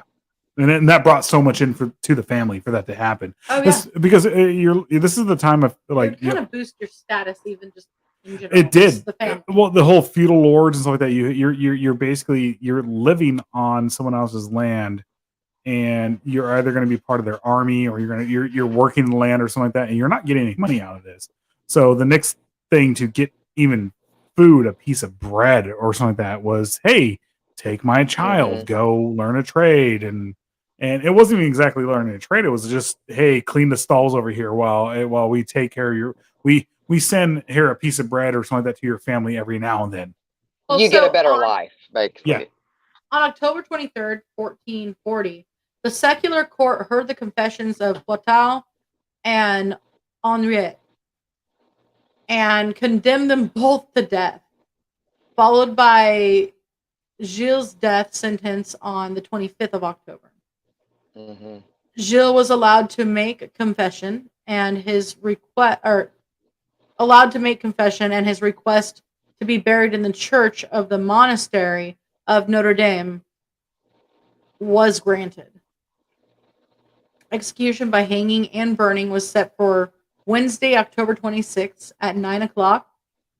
Gilles and his two accomplices proceeded to the place of execution, and Gilles is said to have addressed the crowd with piety. What is piety again? Is that basically being an ass, or with? We'll see. It was more like contrite piety. He was very pompous. Okay. Oh, so he was pompous, actually, but he was trying to sound like he was. He couldn't help himself from being. Yeah. Everyone's. It's more of a piety is almost kind of a status in a weird way, because it's a state in which one displays religious devotion, but it's the type of pompousness that comes with religious devotion, and meaning that this isn't questioned because it's a religious statement. It should be, reverent. So we know better than to say anything. But it gets Right, combined right. in sentences like acts of piety and charity. The charity is the good part. So they try to make Piety. it seem like piety is good, but really But it is a type of arrogance. I'm getting the feeling that he was basically Mhm. he was basically going up there and saying, "I'm sorry you think I'm guilty. I guess I'll go over here and fucking die." I mean, it could have been something like that, but in reality, it was more like he was staring down at the ground and asking for forgiveness from the crowd or some shit. Oh, he was kicking rocks. But utilizing religion in the process. Oh, Right, correct. To make it seem like it was the right thing to do, and he was in the wrong because he brought religion into it.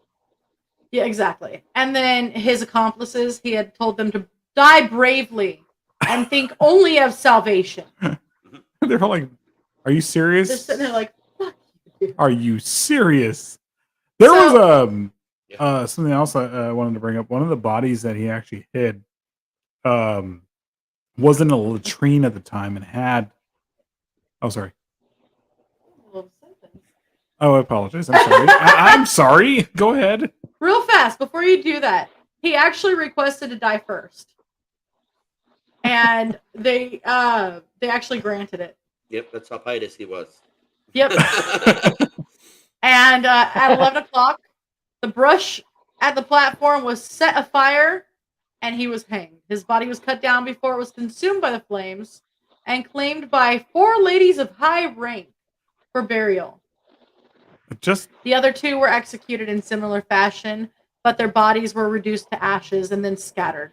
Just to let everyone know, everyone who's listening to this or watching this or whatnot here, the hangmen at the time were masters of their craft, and the hangmen were given to the rich at the time to ensure a quick death. So his neck was snapped, and when they started burning him, he was dead and didn't feel a thing. It was a very quick death. It was the burning part. It was just more for show. And then they literally just put the fire out as fast as they could so they can bury the body.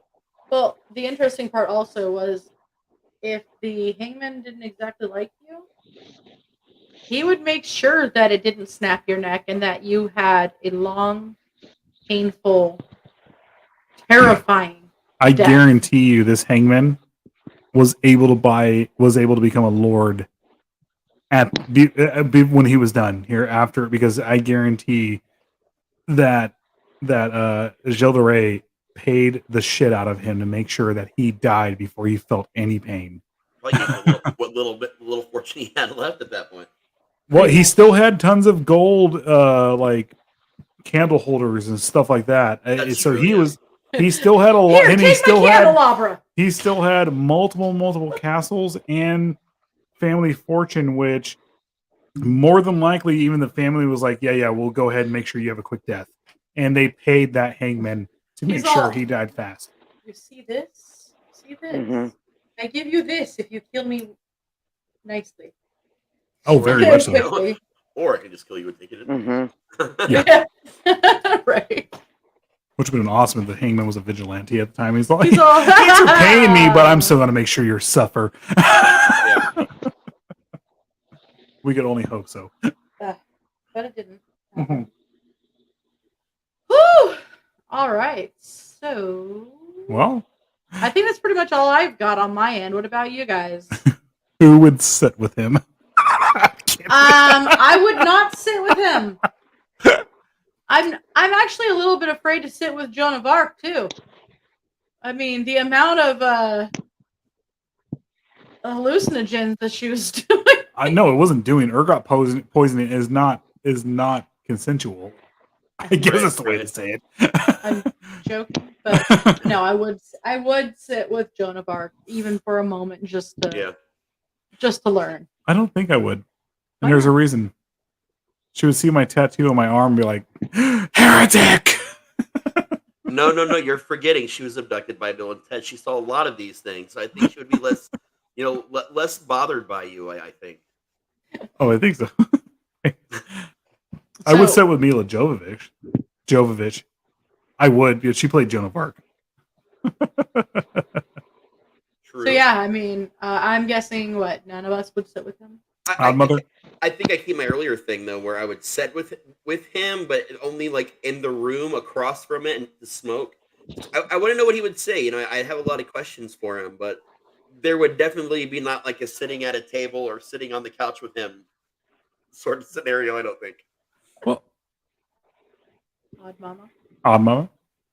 I'm here. I'm sorry. I was in really bad signal.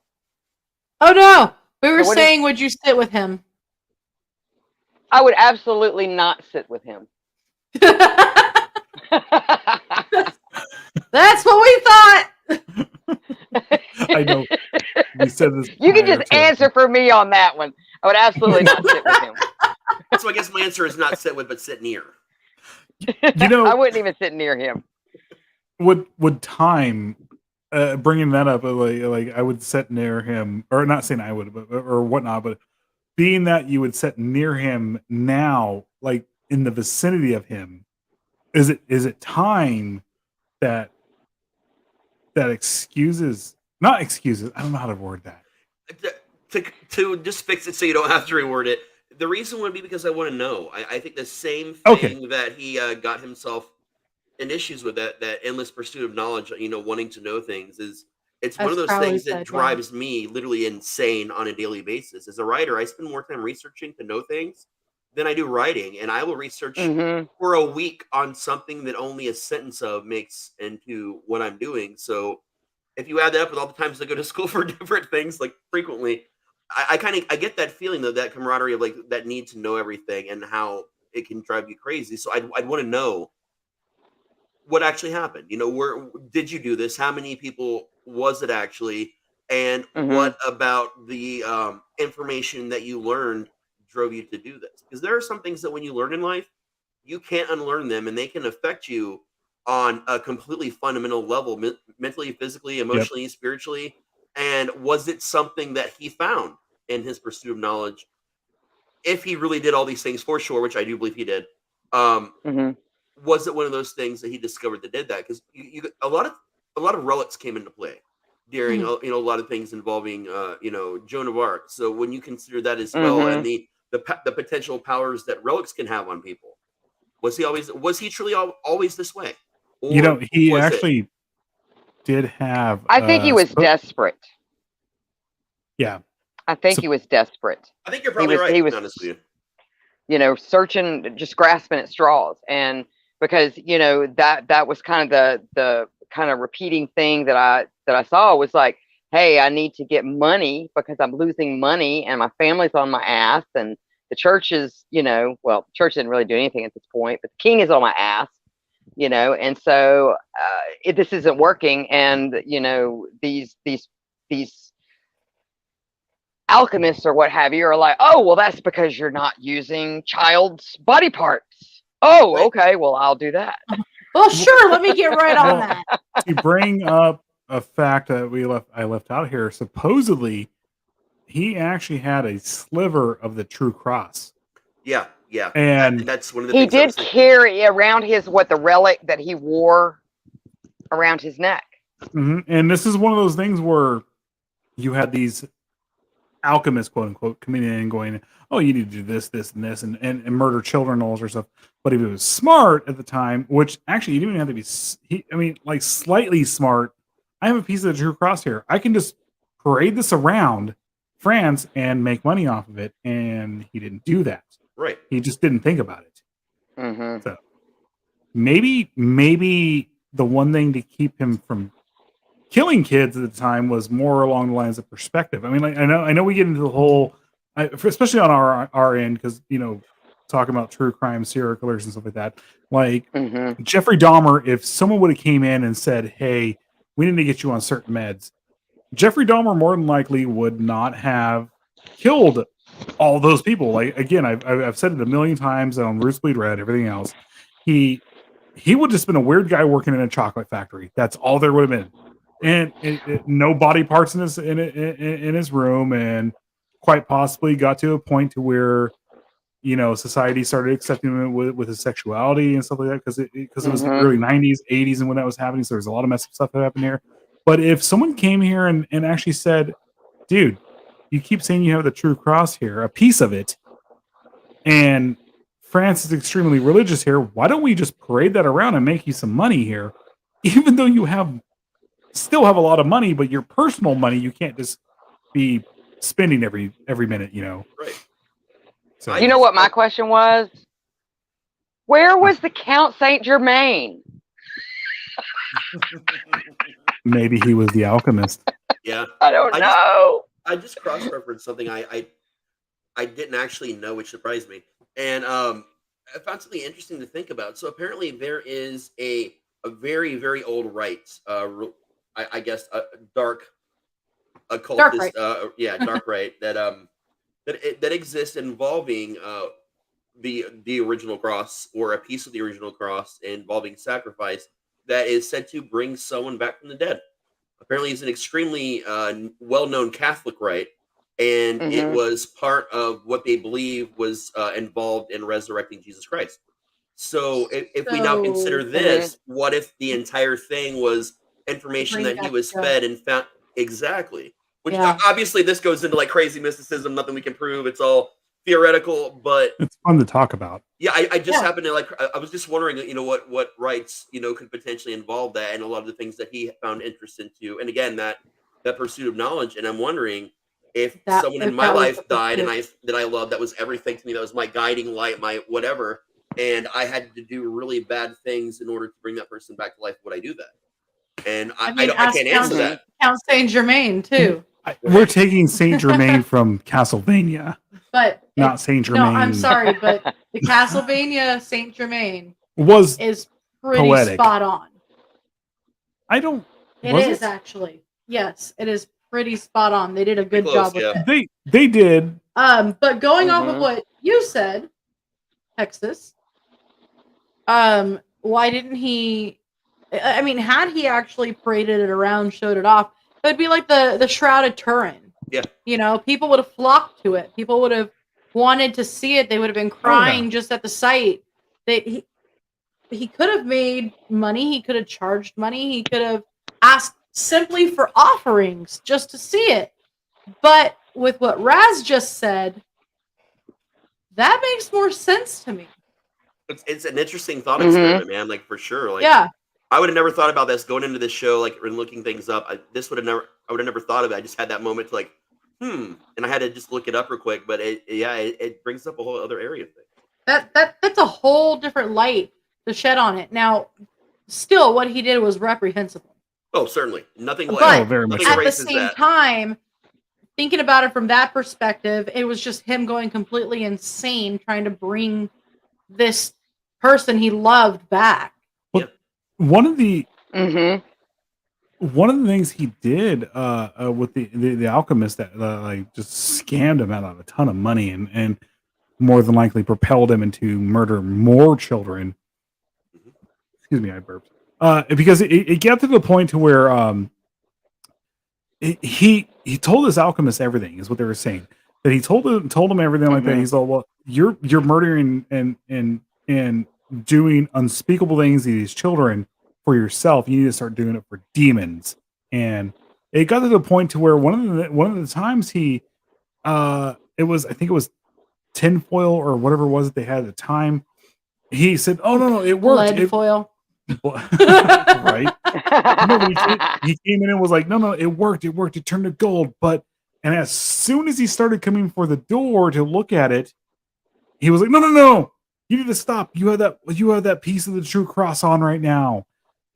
You can't come in here right now while like that." And then like he told him, you need to reach out and touch, but you can't look, or something along those lines. And then it came to the point where he was like, no, there's a winged serpent at the door. You can't come in. And then he finally actually said to him, "No, what happened was it was the true cross that you had around your neck, and the sliver that was in there, the splinter of the true cross that was in your crucifix that turned this gold back to lead or tinfoil." So do we know, kind of off topic, if this castle still exists?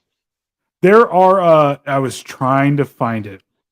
And Because that's how you make haunted castles. Oh yeah. well, I was trying to find it, Red and caps and all kinds of stuff up in there. if I ever get a chance to meet some of my heroes, last podcast and last Marcus Parks and Henry Zabrowski's and Ben Henry Zabrowski's Henry Zabrowski and Ben Kissel. If I ever get a chance to meet them, I will ask them, where did you find this info on Gille De Rais?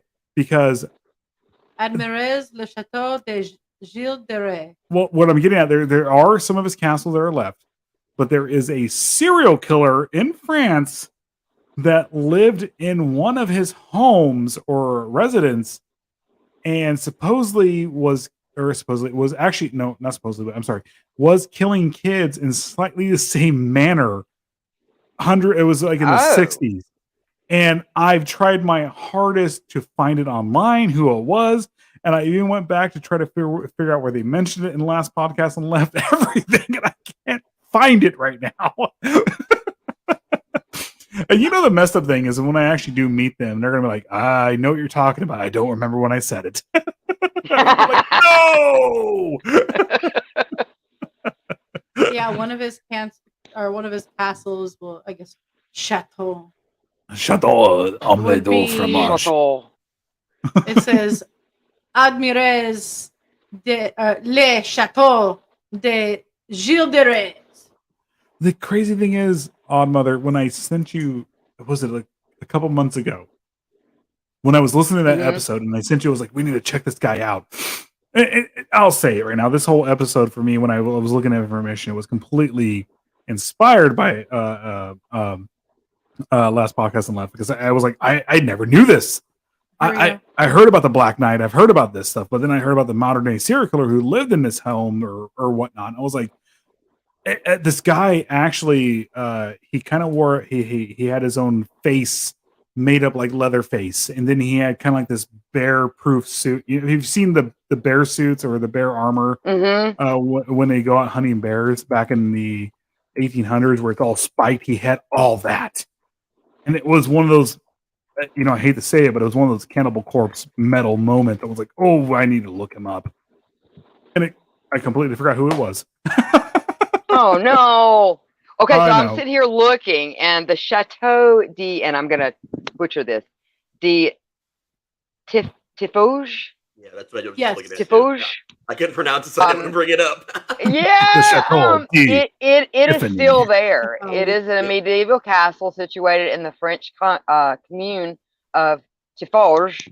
The castle is known as the Chateau de Barbu, or Bluebeard's Castle, after its most famous resident, Gille De Rais, known as the Bluebeard. And it says the castle is in Marches, which is the borderlands between Brittany, another place, and another place that I cannot pronounce.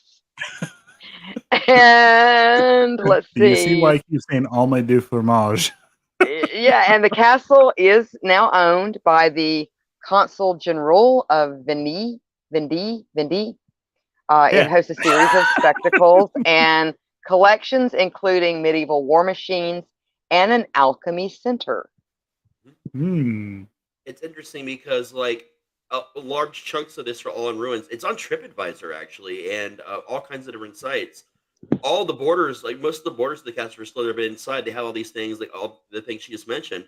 But they also run like a medieval fair there, and it's like this big tourist trap. Well, the Gille De Rais and the myth of Bluebeard is it's huge in France, like really, really big. Hold on, ready? What? Tiffauges. Tiffauges. I don't want to say. Okay, you said it properly. I had to look at it for a second. Oh, I said it properly once. The next thing is going to be a slur, and I was like, no, I'm not saying it. No, Tiffauges. Well, this thing is so old; it looks just like a mound of. It looks like a mound of overgrowth. It looks like a black metal album cover, is what it looks like. Yeah. But that's not even. It's turned into a hill. It's turned into a hill. Oh, it looks like a castle from Evil That's Dead. not the Fogs. That one is. So Ooh, oh. that one is. Well, I think you can save that and bring it up real fast so people can see it. Chateau de Fogs. That's actually still taken care of and there. That's pretty neat. Hold on. Dude, I honestly, I would love to go tour France and Germany. Tour de France. Tour de France. And see, But I would love to go- cheese, so I would be right there with you. I want cheese. Oh, exactly. Raz, I hope you like cheese too, because you're going with And I us. fucking love cheese, but Right? they're gonna arrest me because Okay. I still blame them for freedom fries, but that's a whole other story. Chateau de Fogs. Yep. And like some like corners that are just in as good as parts of like a lot of parts of it are great. It's just a lot of the inner ground has giant sections that are rubble. And Am I the only one that's thinking Skyrim right now? Like, I know, but Mhm. the church that we mentioned earlier that was somewhat nearby there still exists. It was perfectly preserved, and now it's in perfect shape still. Oh wow! And Wow. it is not that far away from there at all because like The really only- on TripAdvisor it tells you like what sites are nearby it, and there's actually a site. I'm not going to try to pronounce this, man, but you can look it up. There is a series of rocks that's nearby that they've given this name to, and it is also 1 kilometer away, and it is celebrated because it is a spot in which the Catholic religion believes that a saint was martyred at specifically this one particular place, and it happened. Mhm. It looks like almost 100 years to the day of him being, executed. Oh And wow. it's right around the same location where his execution would have taken place. So that's really weird. Is it the rocks of omelette du fromage? Look, guys, I'm a huge Dexter's Laboratory fan, and I said laboratory with that. I was just trying to explain Kronk Smash the other day. Being fraggable Kronk. It looks like there's like a whole series of paranormal tours that like take you on these Spell the grounds rock. and all these sites. Hold on, I gotta let me go grab it again. Hold on. I was right there on it, and then I totally. It was right there on the TripAdvisor thing. Okay, there's the TripAdvisor thing. It's got Show prep in the middle of the show. They have everything on here. Like when you click on it, it shows like all kinds of really weird shit. They have a lot of stuff to go and watch on Gille De Rais, like when it comes to like Discovery Channel and stuff like that. You can actually watch a lot of stuff. But when it comes to actually reading about them, it's very limited unless you're French. It's It really is. It's one of those. It's just there's not a whole lot of like Yeah. literary stuff out there. At least not for the English language.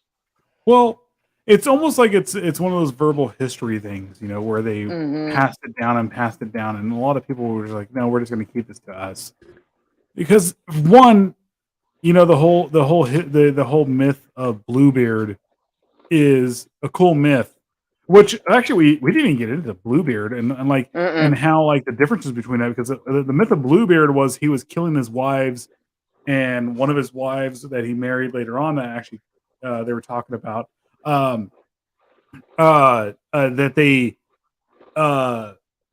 she found when he was like, hey, don't go in this closet, we're gonna be married, but if you go find his closet I'm looking at the story right now.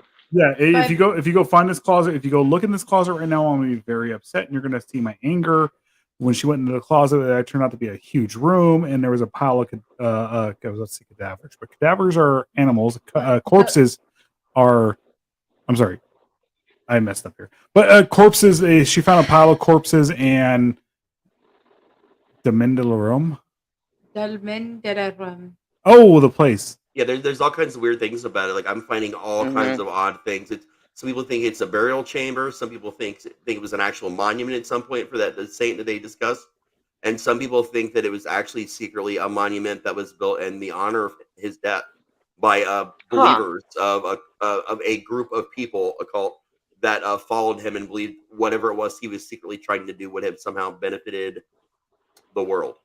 I wouldn't. Not a lot of information on that part, though. People of the time. Yeah. Whereas now you have people like us talking about murderers but you had people at the time worshiping him, thinking this was actually going to happen. Because you have to remember at the time, the devil was a tangible thing. He was actually Oh yeah, he was something real very real, for opposed to them. being something philosophical for us now. You Right. know? Well, and like I said, when you get to reading about him, it does start to get very cultish. Very. Oh yeah. Very much so. I thought I knew a lot about this guy until today, and I just random searches that I've just happened to do and weird stuff. I'm now on this whole like path, and now I feel like I want to research it for another 12 months and write a story about it. It's a great thing to look at. Like he is a person where you can look at things and be like, oh, I'm gonna read it in 5 minutes. And you can read everything in 5 minutes about him, but then you're like, okay, he did this, this, and this, and he did this for the occult, and then that's that.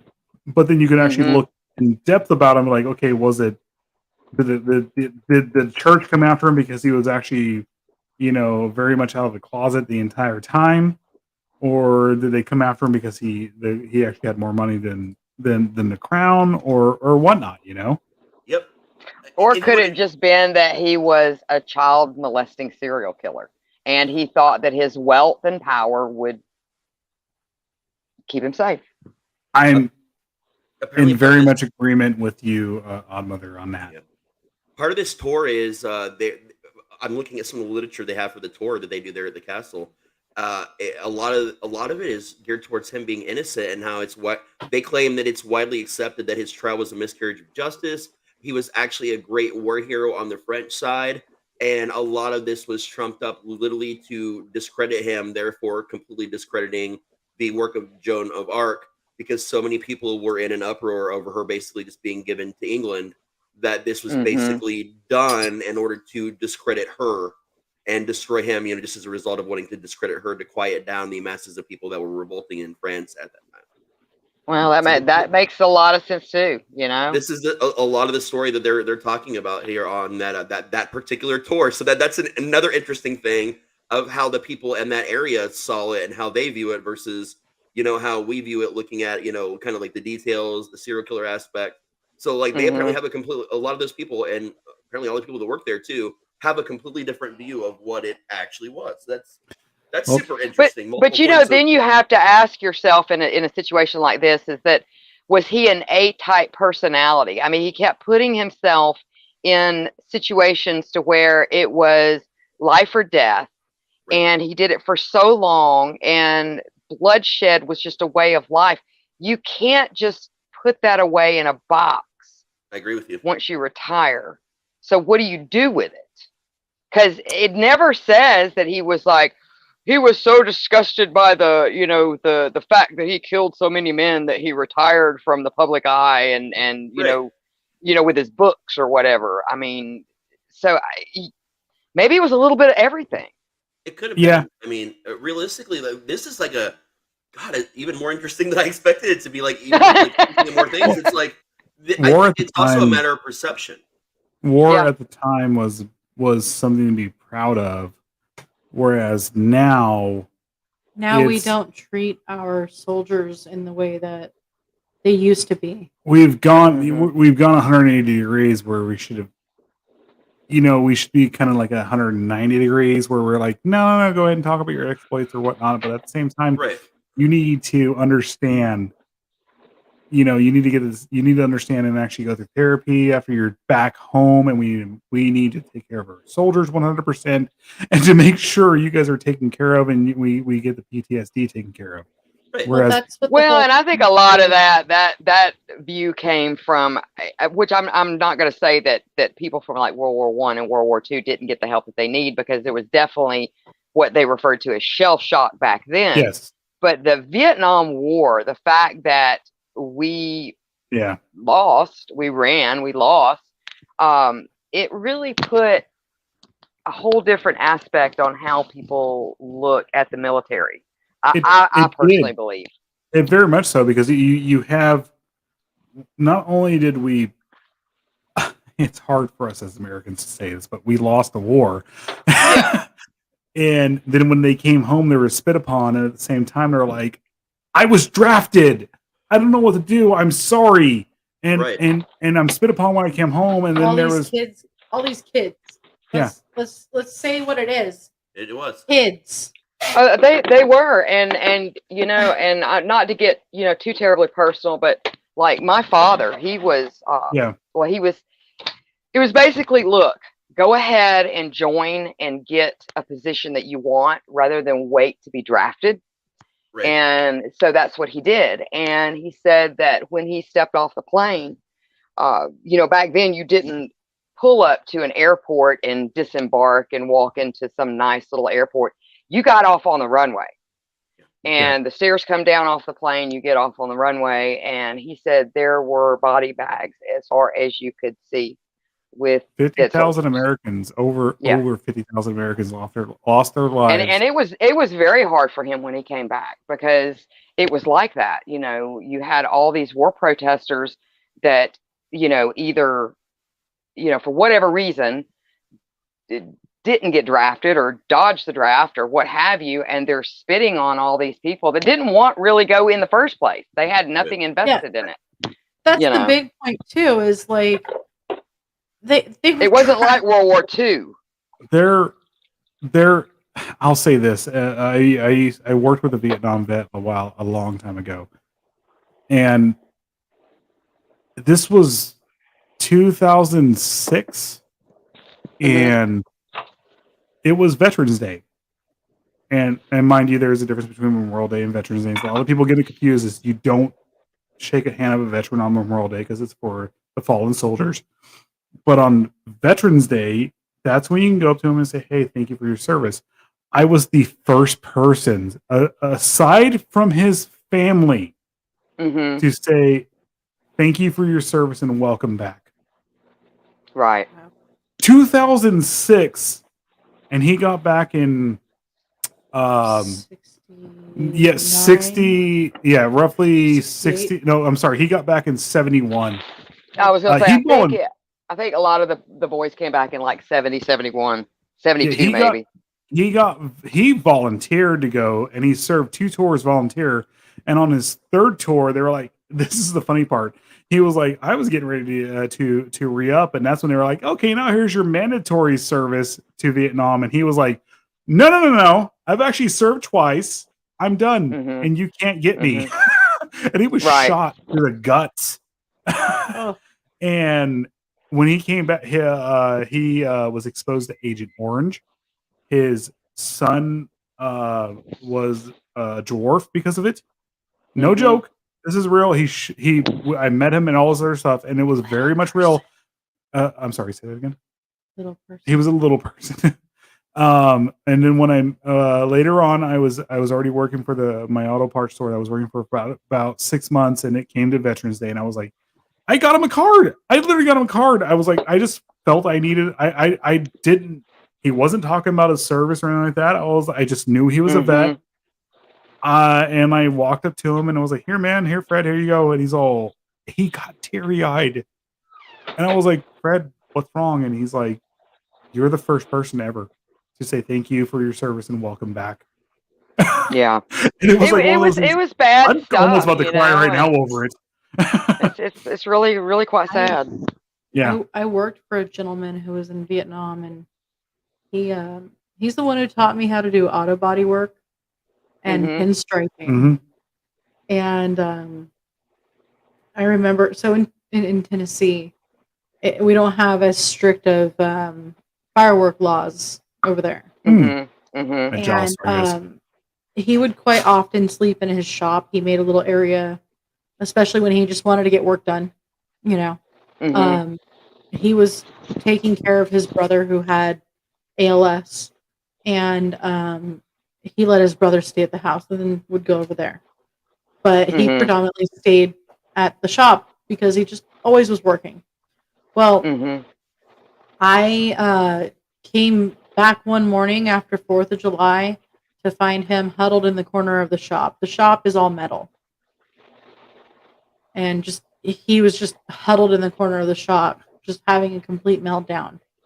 As it turns out, he was trapped behind enemy lines for 70 days. And every time they tried to do a drop and they'd send somebody out there, that person would never return. Or those people would not return. In the end, it was him and maybe one other person by the time they got out of there. They would try to do supply drops for them because they knew that they were trapped there. And the interesting part for me was he said a Farrah Fawcett poster kept him focused on home. Yep. Right. It was the one with her in that yellow, like. Who was Farrah Fawcett The bathing again? suit? Oh my god. No, not the I bathing completely. suit. I'm having a brain fart right Not now. the bathing The original suit. Charlie's Angels.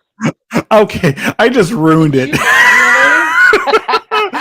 Wait, who was this chick I should have been looking at? I'm sorry. Wow. I'm so sorry. I really had a brain fart on It was Farrah it Fawcett. was a touching moment there briefly. It was a touchy moment. It was like, wait, who was this hot? I know who she is now. I just discovered something like totally even weirder about this whole situation. Apparently, looks like 4 years ago, a woman who lives in England by the name of Margot K. Juby, Juby. I'm assuming that's how you pronounce her name. I mentioned her earlier. Yeah. So I'm reading more about her specifically and like what she believes, and I'm actually looking through the descriptions of her book that she, we mentioned that she'd published, and there's a lot of crazy stuff in this book. And I think she maintains a website too, if I'm not mistaken. Yeah, and basically there is no actual.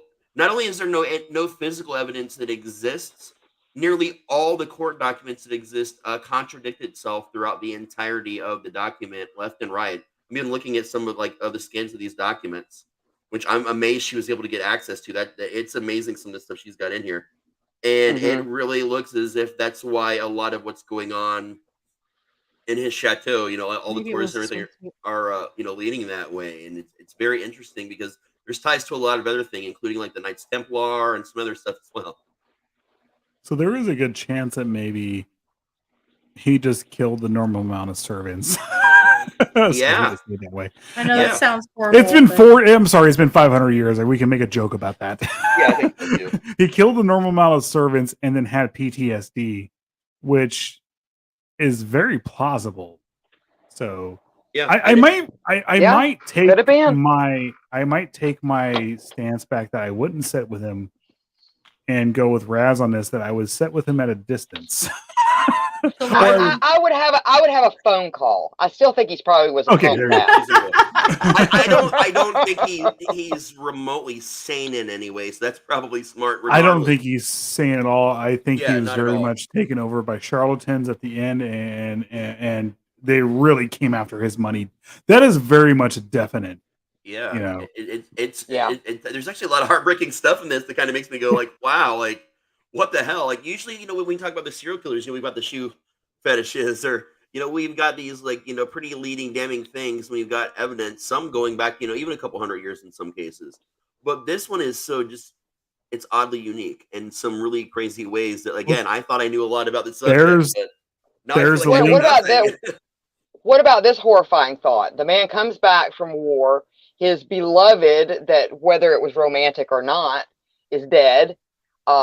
He, does all this, loses all his wealth. His family's on his ass. The king's on his ass. He's a broken man. So now all these charlatans are telling him, well, now you have to kill children, and this is what you have to do to them in order for this to work. That would be awful. That's actually one of the theories is what happened here, that they came up to him and said, you have to kill children. Not only do you have to kill children, but in order to impress the demons, they actually specified not the devil, the demons, and they need their fill. You have to do it in horrific ways. Yeah. So they were descriptive on how the deaths needed to happen. And like on top of that, to even have a piece of the True Cross, there was even a larger chance that he was part of the Knights Templar. But during that time, a lot of people thought the Knights Templar were actually a satanic cult during that time. So that's even weirder. The head of Baphomet was the deformed head of the deformed face or whatnot of the head of the Knights Templar. Mm-hmm. That's where and the church vilified him and was like, no, we're going to come after you and make you into this. Yep. but Right. Christ is considered a saint, and he was celebrated as a saint for 300 years by large portions of the Catholic faith. And then even after 1992, he didn't officially. He got propelled into a higher status as a saint. Is what that was. And that monument or whatever, those rocks, it is actually according to this information now, it is about a saint, but it's about him being. When it comes to the church, especially at the time, they always need a nemesis in order to get money. Oh yeah, it's all about very true. All right, guys, we have to go pee. Yeah, this was a long one. This was great, though. Oh my God, we were like around the world in 80 days. Yeah. I'm over here like typing like a maniac. I try not to type too loud near my microphone. No, it's fine. We have the denoise. We have the denoise on right now. Okay, so good.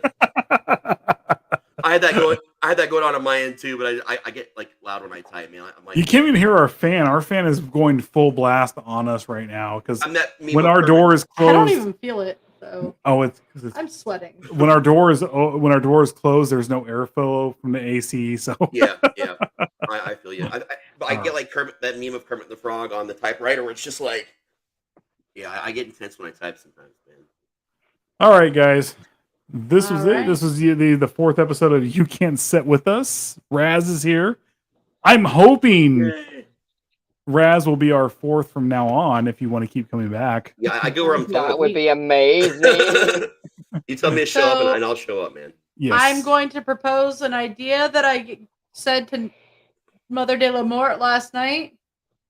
I think we need a sacrifice Raz, and I'm just kidding. I'm down. I volunteer as tribute.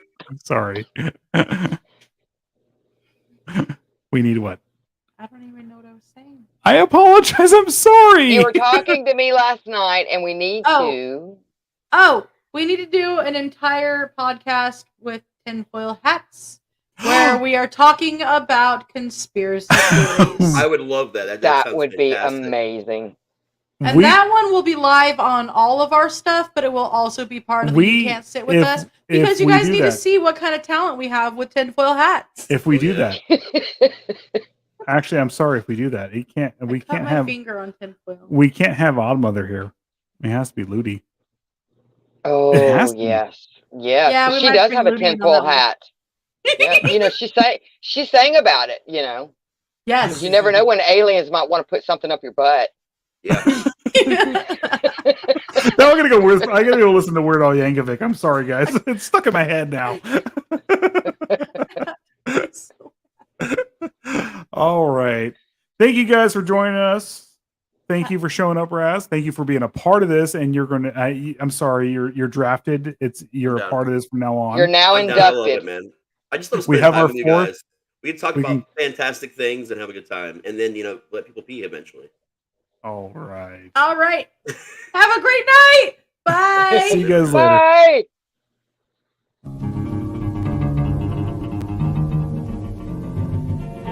I don't set the world